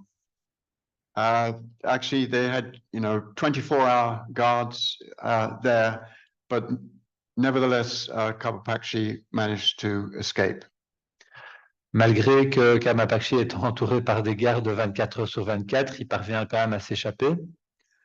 It was this point that Kublai Khan changed his mind. And he actually asked him to become his teacher again. Et donc c'est à ce moment-là que finalement Kublai Khan change d'état d'esprit et décide de demander à Karma Pakshi de devenir son maître spirituel ou l'un de ses maîtres spirituels. And it seems that Karma Pakshi had had enough, really. So he said, no, I really must go back. I'm an old man. And also he was quite wealthy. He received an awful lot of riches, silver and perhaps other objects too, from Monge Khan. He'd been gathering quite a bit. He seemed to have managed to keep this. And so he was returning as quite a wealthy man, and he returned eventually. It took 8 years for him to get back to Tsurpu eventually, but he stopped in East Tibet first and helped. It created some statues there in the monasteries of Dusum Khenpa, and then returned to Tsurpu. Donc Kublai Khan demande à Karma Pakshi de devenir son gourou, mais Karma Pakshi lui dit non, maintenant je suis devenu un vieil homme, je dois absolument rentrer au Tibet central. Karma Pakshi était parvenu à conserver une bonne partie des offrandes qu'il avait reçues de Monge Khan et donc revient au Tibet avec un certain montant, une certaine richesse, toutes ces offrandes qu'il avait reçues, et donc commence, en fait, ça va lui prendre 8 ans pour rejoindre le centre du Tibet, et sur le chemin, donc, restaure à nouveau des monastères et fait des offrandes à différents monastères. So he comes back to Tsurpu. He had sent a letter from when he was up in Kucha, and he told them, to the people at Tsurpu, to start on this project of building this statue. But when he got there, not much had been done. So he proceeded to oversee the whole project. Donc, lorsqu'il était à Kucha et qu'il a fait ce rêve en voyant donc un Bouddha qui lui demandait de construire une statue de la même hauteur que lui, Karma Pakshi avait écrit à Tsurpu, il avait demandé aux moines de commencer à travailler sur ce projet. Et donc, quand il est arrivé à Tsurpu, le projet avait commencé mais n'était pas très avancé. Unfortunately, we don't have any record of the statue, photographic record. Richardson didn't take one. We have his photographs in Oxford. But he did see it and he described it. He also described it as being 20 meters high, and it occurs in the, well, his estimate of it. There has been recreated since the Great Cultural Revolution. There has been recreated another one, but it doesn't seem to be quite as high. Donc, il n'y a malheureusement pas eu Richardson qui a pris ces photos du monastère de Tsurpu de l'extérieur du monastère, n'a malheureusement pas photographié cette statue faite par Karma Pakshi qui a ensuite été détruite pendant la révolution culturelle. Il y a une statue qui a été recréée donc maintenant, donc après la libéralisation en Chine, mais cette statue n'atteindrait pas la même hauteur que la précédente. And while they were building it, there were quite some obstacles. The workers started fighting amongst themselves, and then the fighting spread to the kitchens, and there were quite some obstacles in doing it. But eventually, they managed to achieve the statue.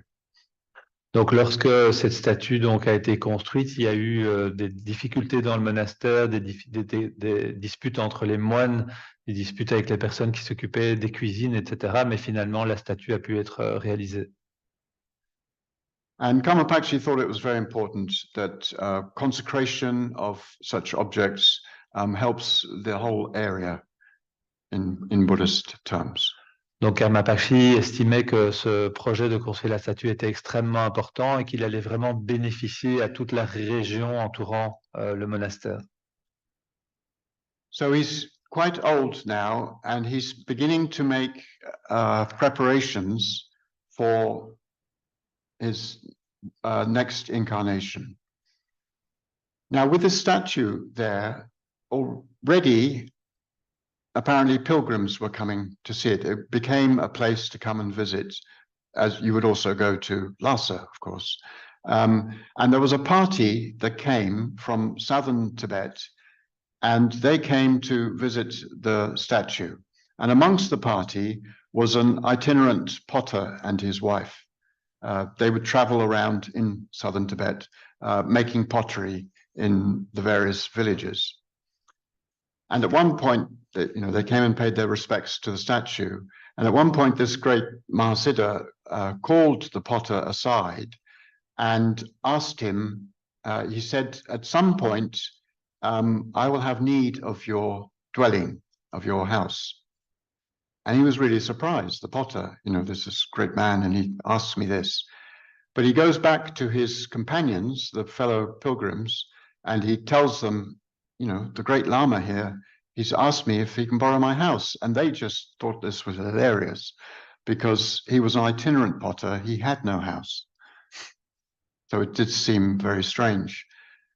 But about a year later, the third Karmapa is born to his wife, the potter's wife, and that's Rangan Dorji gets born to the potter's wife. So it would seem that in a way, Karma Pakshi is making a preparation for the physical continuation of the lineage. Donc, une fois que cette statue a été construite, elle est devenue un lieu de pèlerinage, puisque Tsurpu est proche de Lhasa, donc des pèlerins qui allaient à Lhasa venaient également honorer cette statue à Tsurpu. Et parmi les pèlerins qui sont venus donc à Tsurpu pour honorer la nouvelle statue du Bouddha, il y avait donc un groupe de pèlerins qui venaient du sud du Tibet.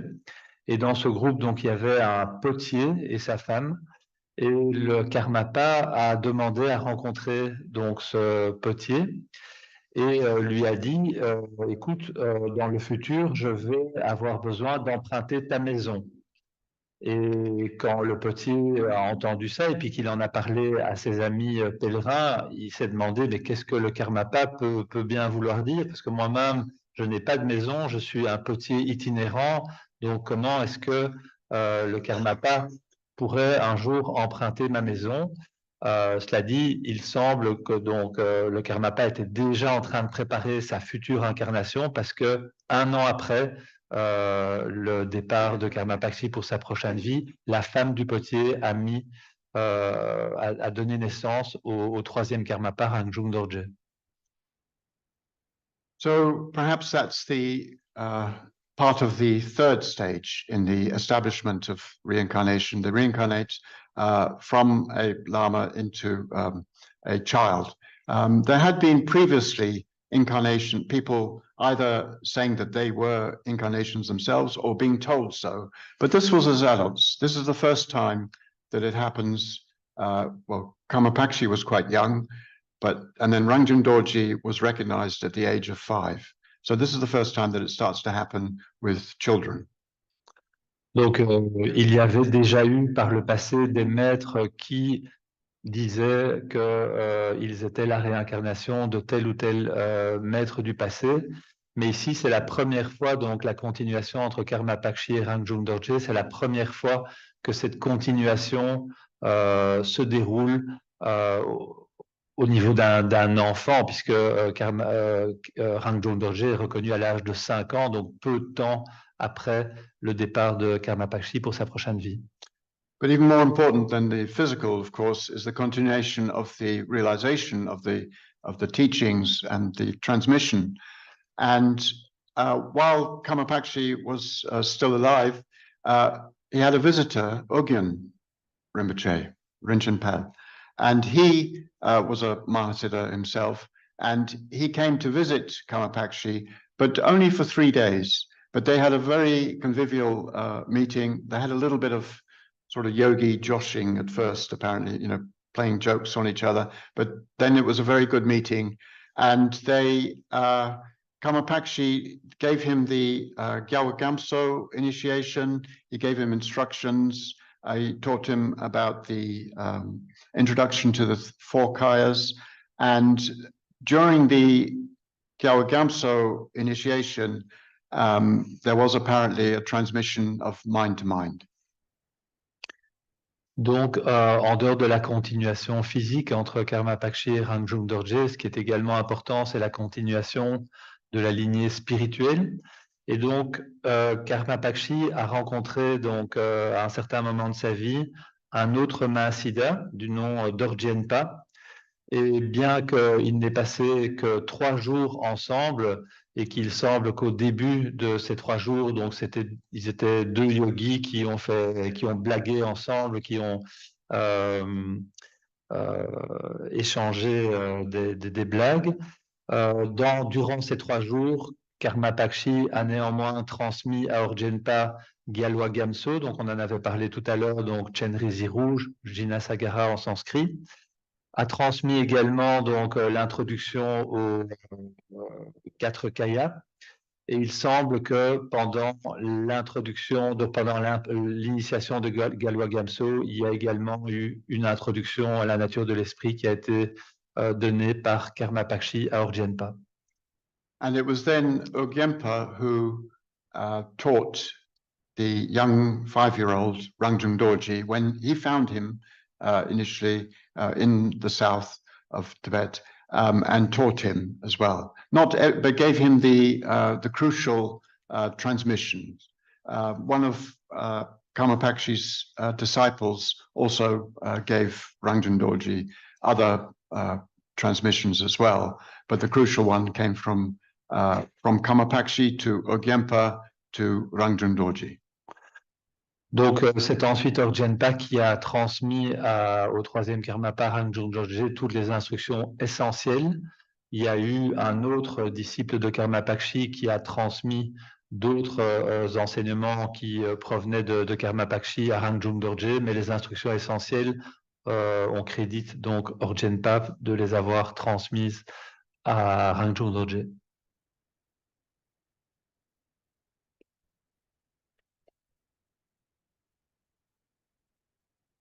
So round about 1282, Karmapakshi seems to have had a stroke.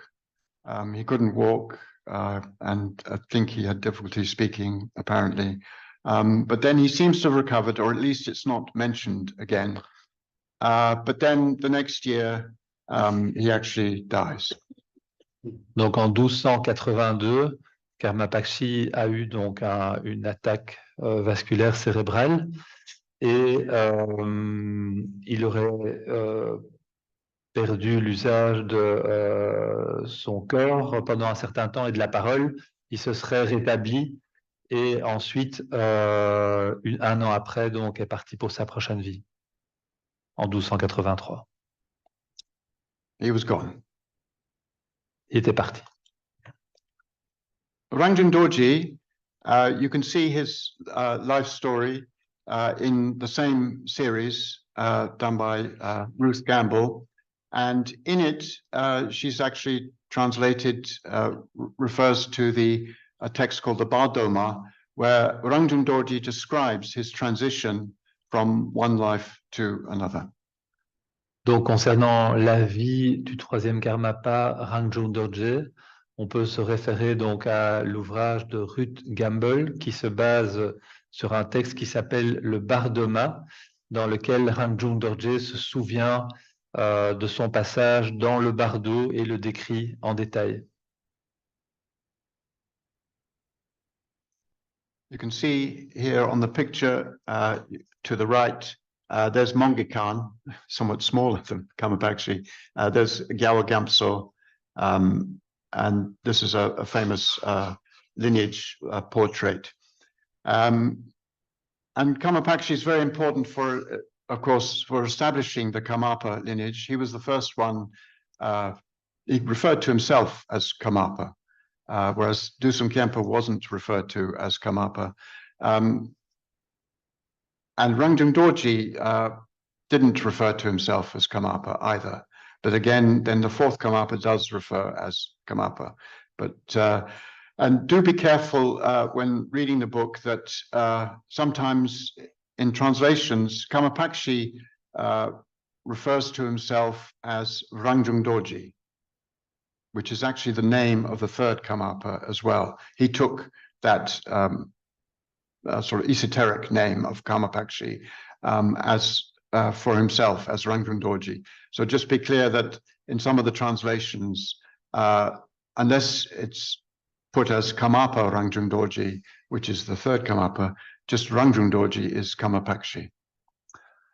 Donc ici, on a une représentation visuelle très importante pour la lignée. Donc il y a Karmapakshi, à sa droite Mongekan, donc qui l'empereur mongol, mais qui est finalement représenté plus petit que la taille de Karmapakshi, et tout en haut à droite, donc Chenrezi rouge, Jinasagara ou Gyalwa Gamso, donc le idam principal de Karmapakshi.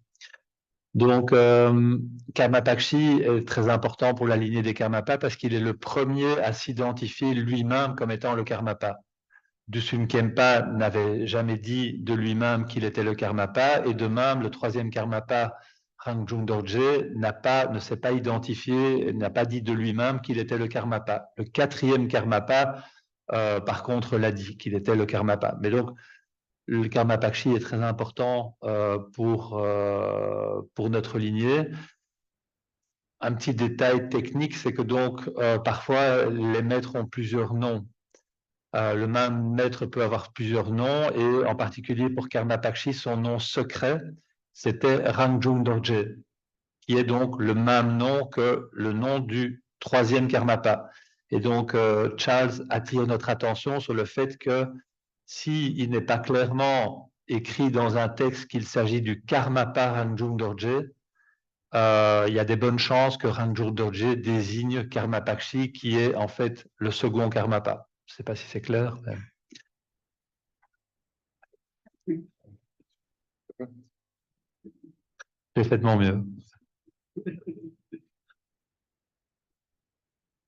So at the moment, we seem to have about 40 works of Karmapakshis, of which almost half, 19, are part of a series that he created called the Gyamso Tai. Well, the titles are longer, but it's the Gyamso Tai series. D'accord, donc on comptabilise donc 40 œuvres, donc au total donc 40 écrits attribués à Karma Pakshi. Dans cette série de 40 ouvrages, donc il y a une série qui s'appelle Gyamso Taillé, donc Océan Gyamso Taillé sans limite, et qui est toujours existant et qui comprend donc 19 ouvrages. And the Gyamso Tai, it's quite well structured, the whole series. It wasn't just that he wrote one after another like that. Very early on, he does specify the structure of how it's going to occur. Donc, et Océan sans limite n'est pas une suite consécutive d'ouvrages qui ne sont pas liés les uns aux autres. Il y a une structure qui est établie dès le départ et que Karma Pakshi va suivre tout au long des 19 ouvrages. And in the book, you'll see the chapters on the translations, and these are just examples of the various bits and pieces that I've from his writings that I've translated. Towards the end, there's the last one, the autobiography in verse. It actually comes from Situ Panchen, but he's quoting what well, he says that he's quoting what Karma Pakshi had written, but we don't have any example of it. So I thought it was fair enough to include it, even though it appears in Situ Panchen's work, but he does say that this is what Karma Pakshi wrote. So That's the last one. These are above are the titles of the text that you translated the in here. Yes, Okay. they're just the titles of the chapters. Donc ici, on retrouve donc parmi ces 19 ouvrages toujours existants de Karma Pakshi, Charles en a traduit donc une série qui sont mentionnés ici, hein, donc incarnation précédente, méditation. Le tout dernier donc récite son autobiographie en vers, donc récit de l'autobiographie de Karma Pakshi en vers n'est pas directement issu d'un texte de Karma Pakshi, mais il est issu d'un texte de Situ Panchen, donc le 8e Tai Situpa, le plus connu en fait des Tai Situpa, qui lui-même avait repris dans un de ses ouvrages des vers attribués à Karma Pakshi. Donc Charles a estimé qu'il était juste de reprendre les vers cités par Situ Panchen, puisque Situ Panchen attribuait ces vers à Karma Pakshi lui-même. Donc même si le texte original a été perdu, on peut se fier donc aux vers repris par Situ Panchen, donc qui sont également repris dans l'ouvrage de Charles. Merci. I should also say that as he was dying, he sang a song. He didn't write it down at the time. Presumably, one of his students wrote it down.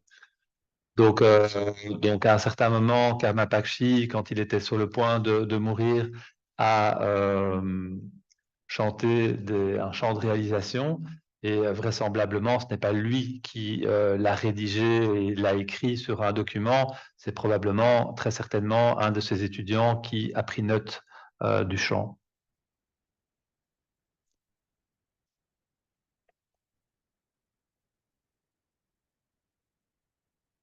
So several centuries later, we get, and this is important even nowadays, we get two termers, one in 1653 from Yonghe Mingyo Rinpoche, I think you all know the current one, and he had a vision of Karma Pakshi, and this got made into a practice which then became very crucial to certainly in the West, for the Karma Kamsang lineage.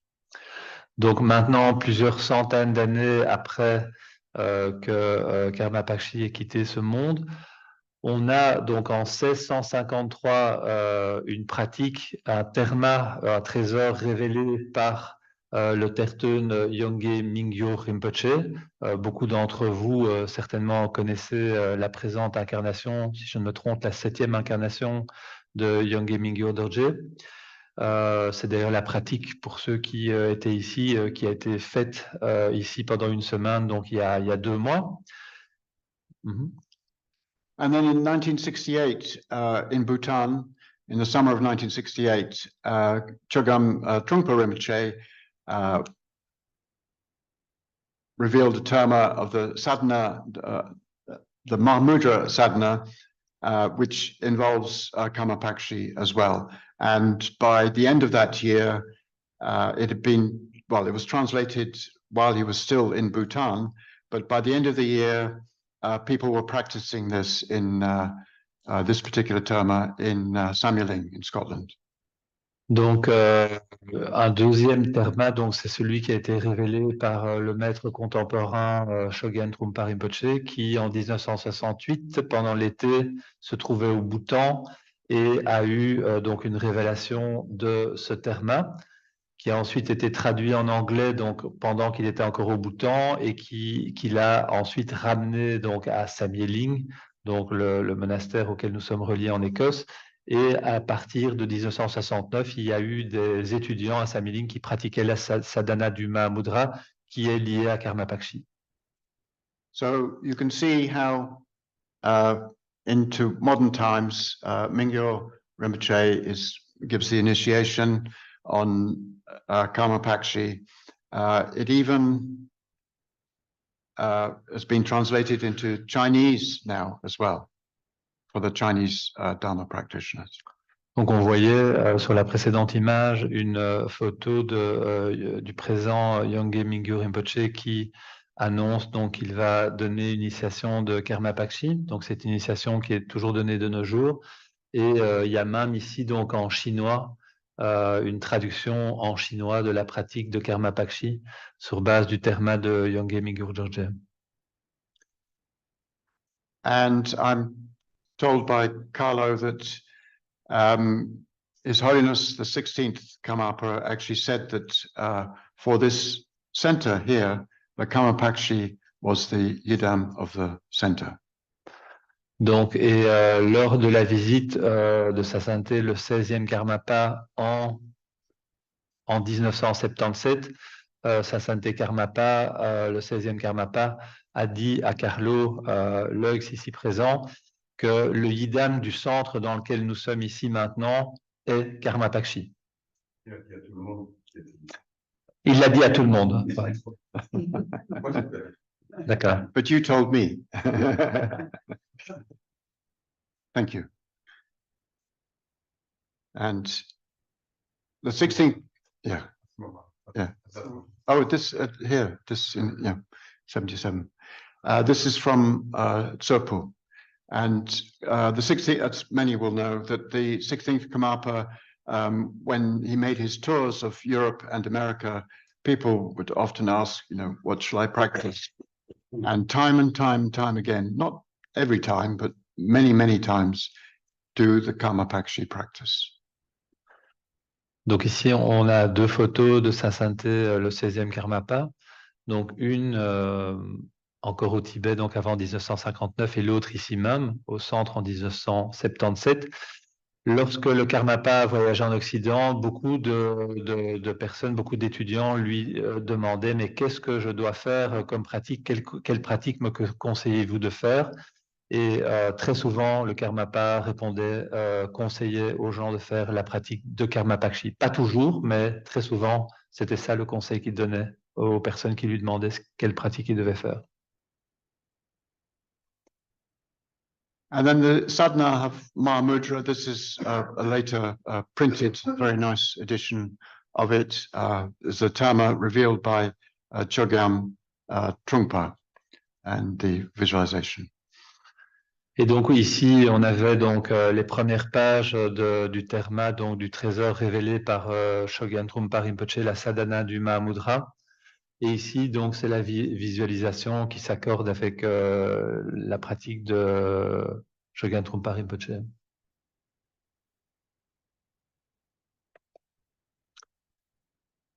I think it's time we come to the end.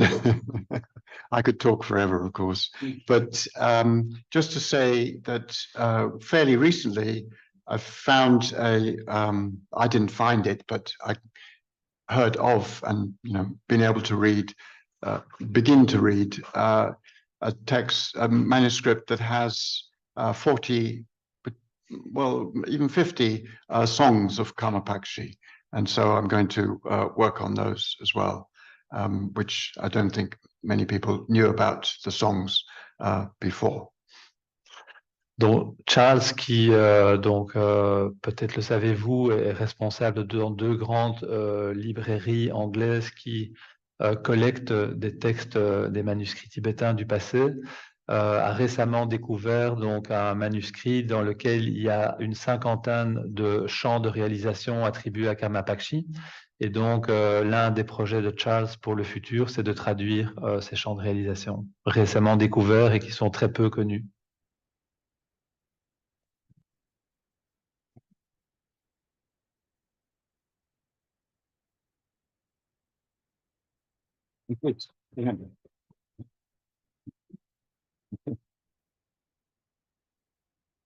Question. Oui. What was your motivation to write a book on Karmapakshi? Oh, to get rich very quick. No. No. Well, you heard about the 16th Karmapa recommending that people do the practice.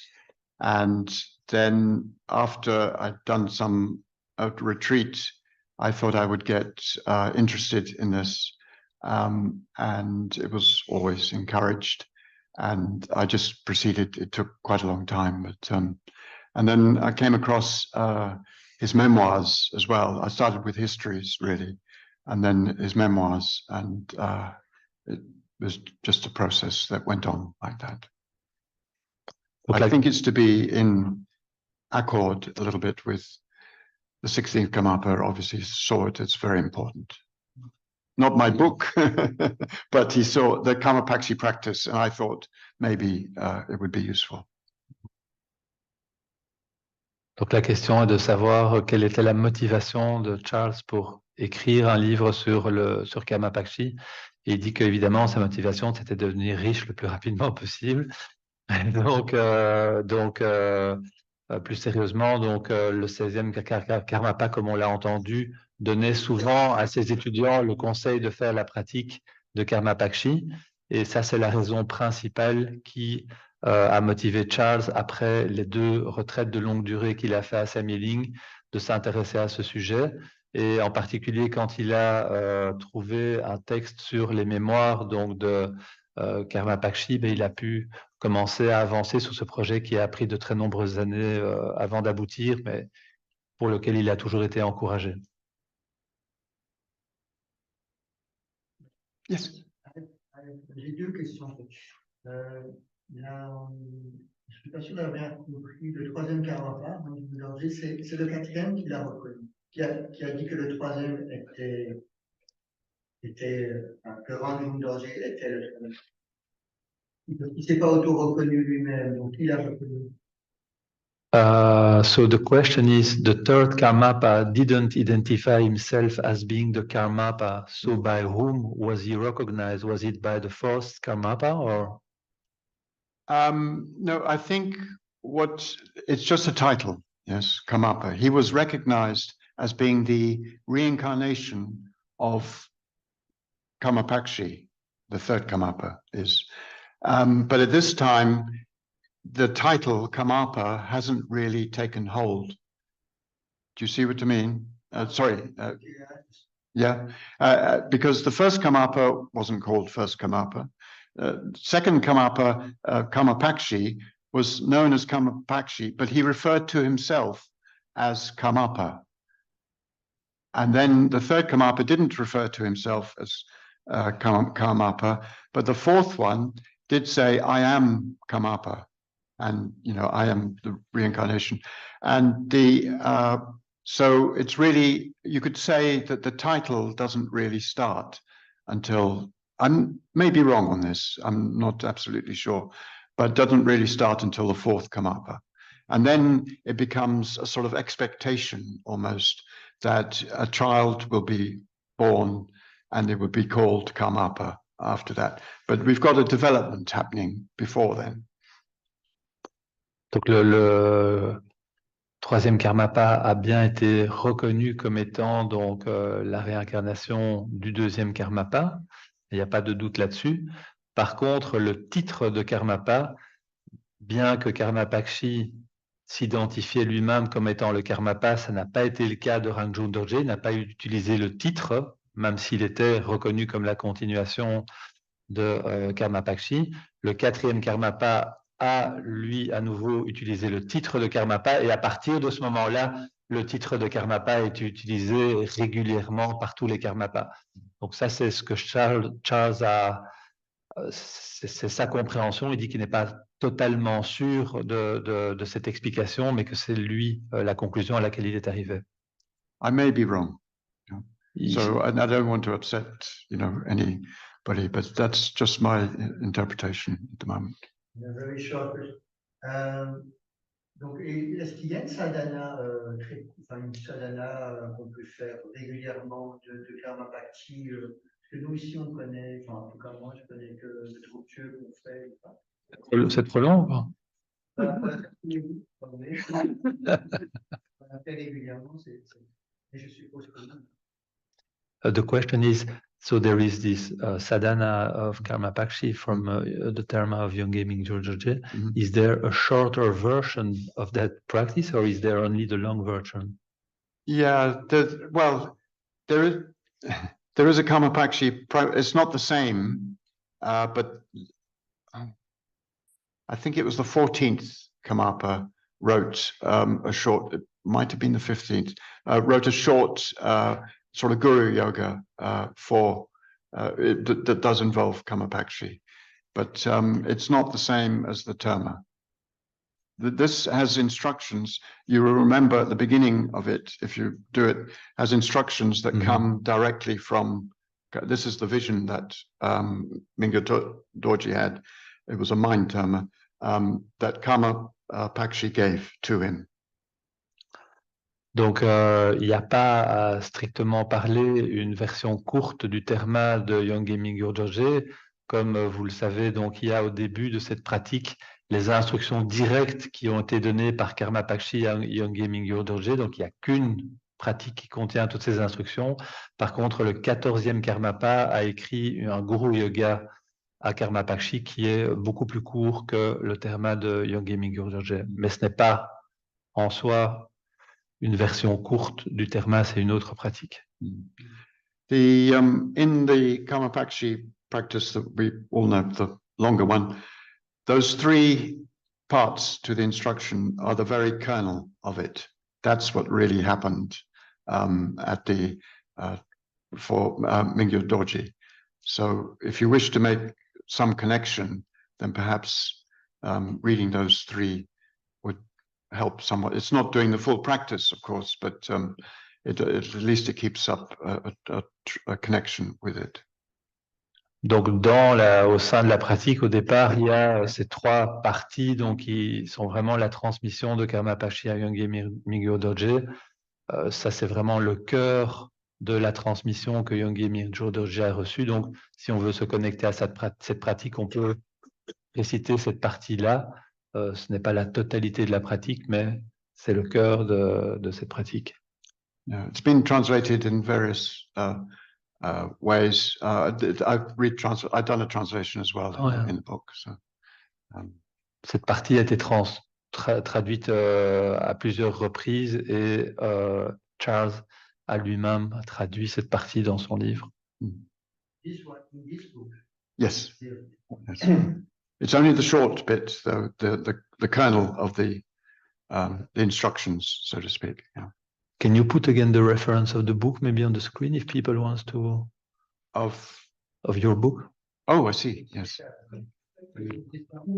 Yeah. Oh, it's there. Oh, yeah. There is a card. Yeah, there is You the have code. a QR code. Yeah.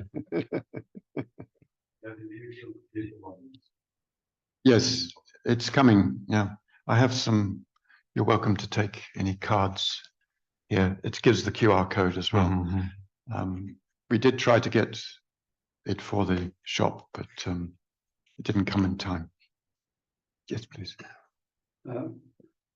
Français ou anglais? Oui, français. C'est cette conversion dont on vient de parler, le cœur de la pratique, elle vient de la version du karma, la grande version du karma pachi ou celle du 14e karma? Pas très bien compris. So this core of the practice that you just mentioned, is it coming from Terton Yes. Yongey Mingyo Doje or from the 14th No, Karmapa? from Mingyo Doji. Mhm. Yes, yeah. It's yes, it starts with Kieho. Yes, it's at the beginning of the practice. You will have a translation here, I'm sure, as well, Mhm. yeah, in French.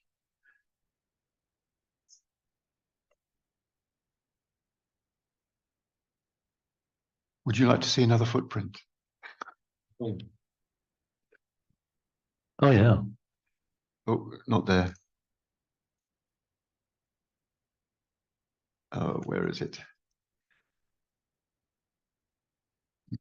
Donc on a vu une empreinte de la botte de Karmapachi et Charles nous en propose une seconde ici. Yeah, this is in Tsopo, at the up behind Tsopo. There's the Kamapakshi sort of cave there. Well, there's a building outside the cave. Not you. There's a very young, handsome man. many years ago. Yeah, 30 years ago. But and there's the boot again. It's a boot print as well. That's in the cave there. Donc là, on est dans le monastère de Tsurpu, donc au centre du Tibet, où on voit Charles, il y a une trentaine d'années, qui médite, et derrière lui, il y a ce roc avec la botte de Karmapachi qui est imprimée. Karmapakshi spent at one point, he spent something like 40 days in that cave. Donc, Karmapachi a médité pendant une quarantaine de jours dans cet endroit. So now it's still possible to go there to visit. It's not a problem to go there. It's not easy, yeah, but you can, if you go to Lhasa, there's well, you used to be able to get a bus, but now I think you have to go in a group. I'm not sure. I haven't been for a while. No. Pardon? Yeah, it's supposed to be to travel with a group. Yeah, it has to be with a group, yeah. When I last was there, I went on just regular bus, and but only allowed to go for one day, and stay overnight. There's a little guest house there. Stay one day, but I woke up the next morning, and I heard all this gunfire, and I thought, oh no, what's going on? A bit down in the valley somewhere far away, sort of lying in bed, and then you hear the gunfire early in the morning. And so I decided to stay in my room because you don't know what's going on. And eventually it came out, and they closed off the whole valley because there was rabies, apparently. And so they were shooting dogs, although it was always denied that it was rabies. But anyway, that's what was happening, so that nobody could actually leave Tsopu at the time. So I was forced to stay there for another 3 weeks, which was quite blissful, really. This was with the 17th Karmapa was there, yeah, small child, yeah. Donc, quand Charles était à Tsurpu, il y a eu donc entendu instamment des coups de feu. Il se demandait vraiment ce qui se passait, et il y aurait eu donc une épidémie je pense à la rage, rabies, une épidémie de rage parmi les chiens à Tsurpu, et donc tout le monde a été interdit de quitter Tsurpu pendant 3 semaines, et Charles a eu la chance donc de pouvoir rester, d'être forcé, donc entre guillemets, de rester à Tsurpu, ce qui bien évidemment l'enchantait. I was trapped in Tsopu. The previous pictures, you said Karmapa stayed in that cave for 40 days? Yes. But it looks open. Oh, I see. Yeah, it's a cave like that, and then they've built a bit of building around it as well. So it's really just a hollow in the rock, and then they've built a building around it as well to make it. It's quite common that there may be a hollow in a sort of, sometimes just a crevice, but then they sort of make it into a meditating cave by building around it. It keeps wild animals out as well, which is quite important. Yeah. Donc originellement, c'était pas apparemment vraiment une grotte, mais plutôt une sorte de crevasse dans le roc qui ensuite a été entourée par une construction qui a protégé la crevasse. Et donc voilà, ça fait en 2 temps, et c'est assez courant quand il y a un endroit sacré comme ça de le protéger des animaux et autres par une construction qui l'enveloppe.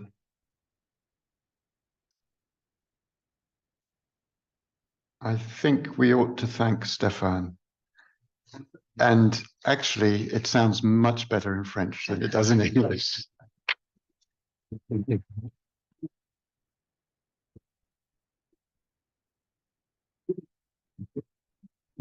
je pense qu'on peut remercier Charles aussi, parce que d'avoir fait l'effort de traduire tout ça en français pour nous tous, ça mérite nos applaudissements.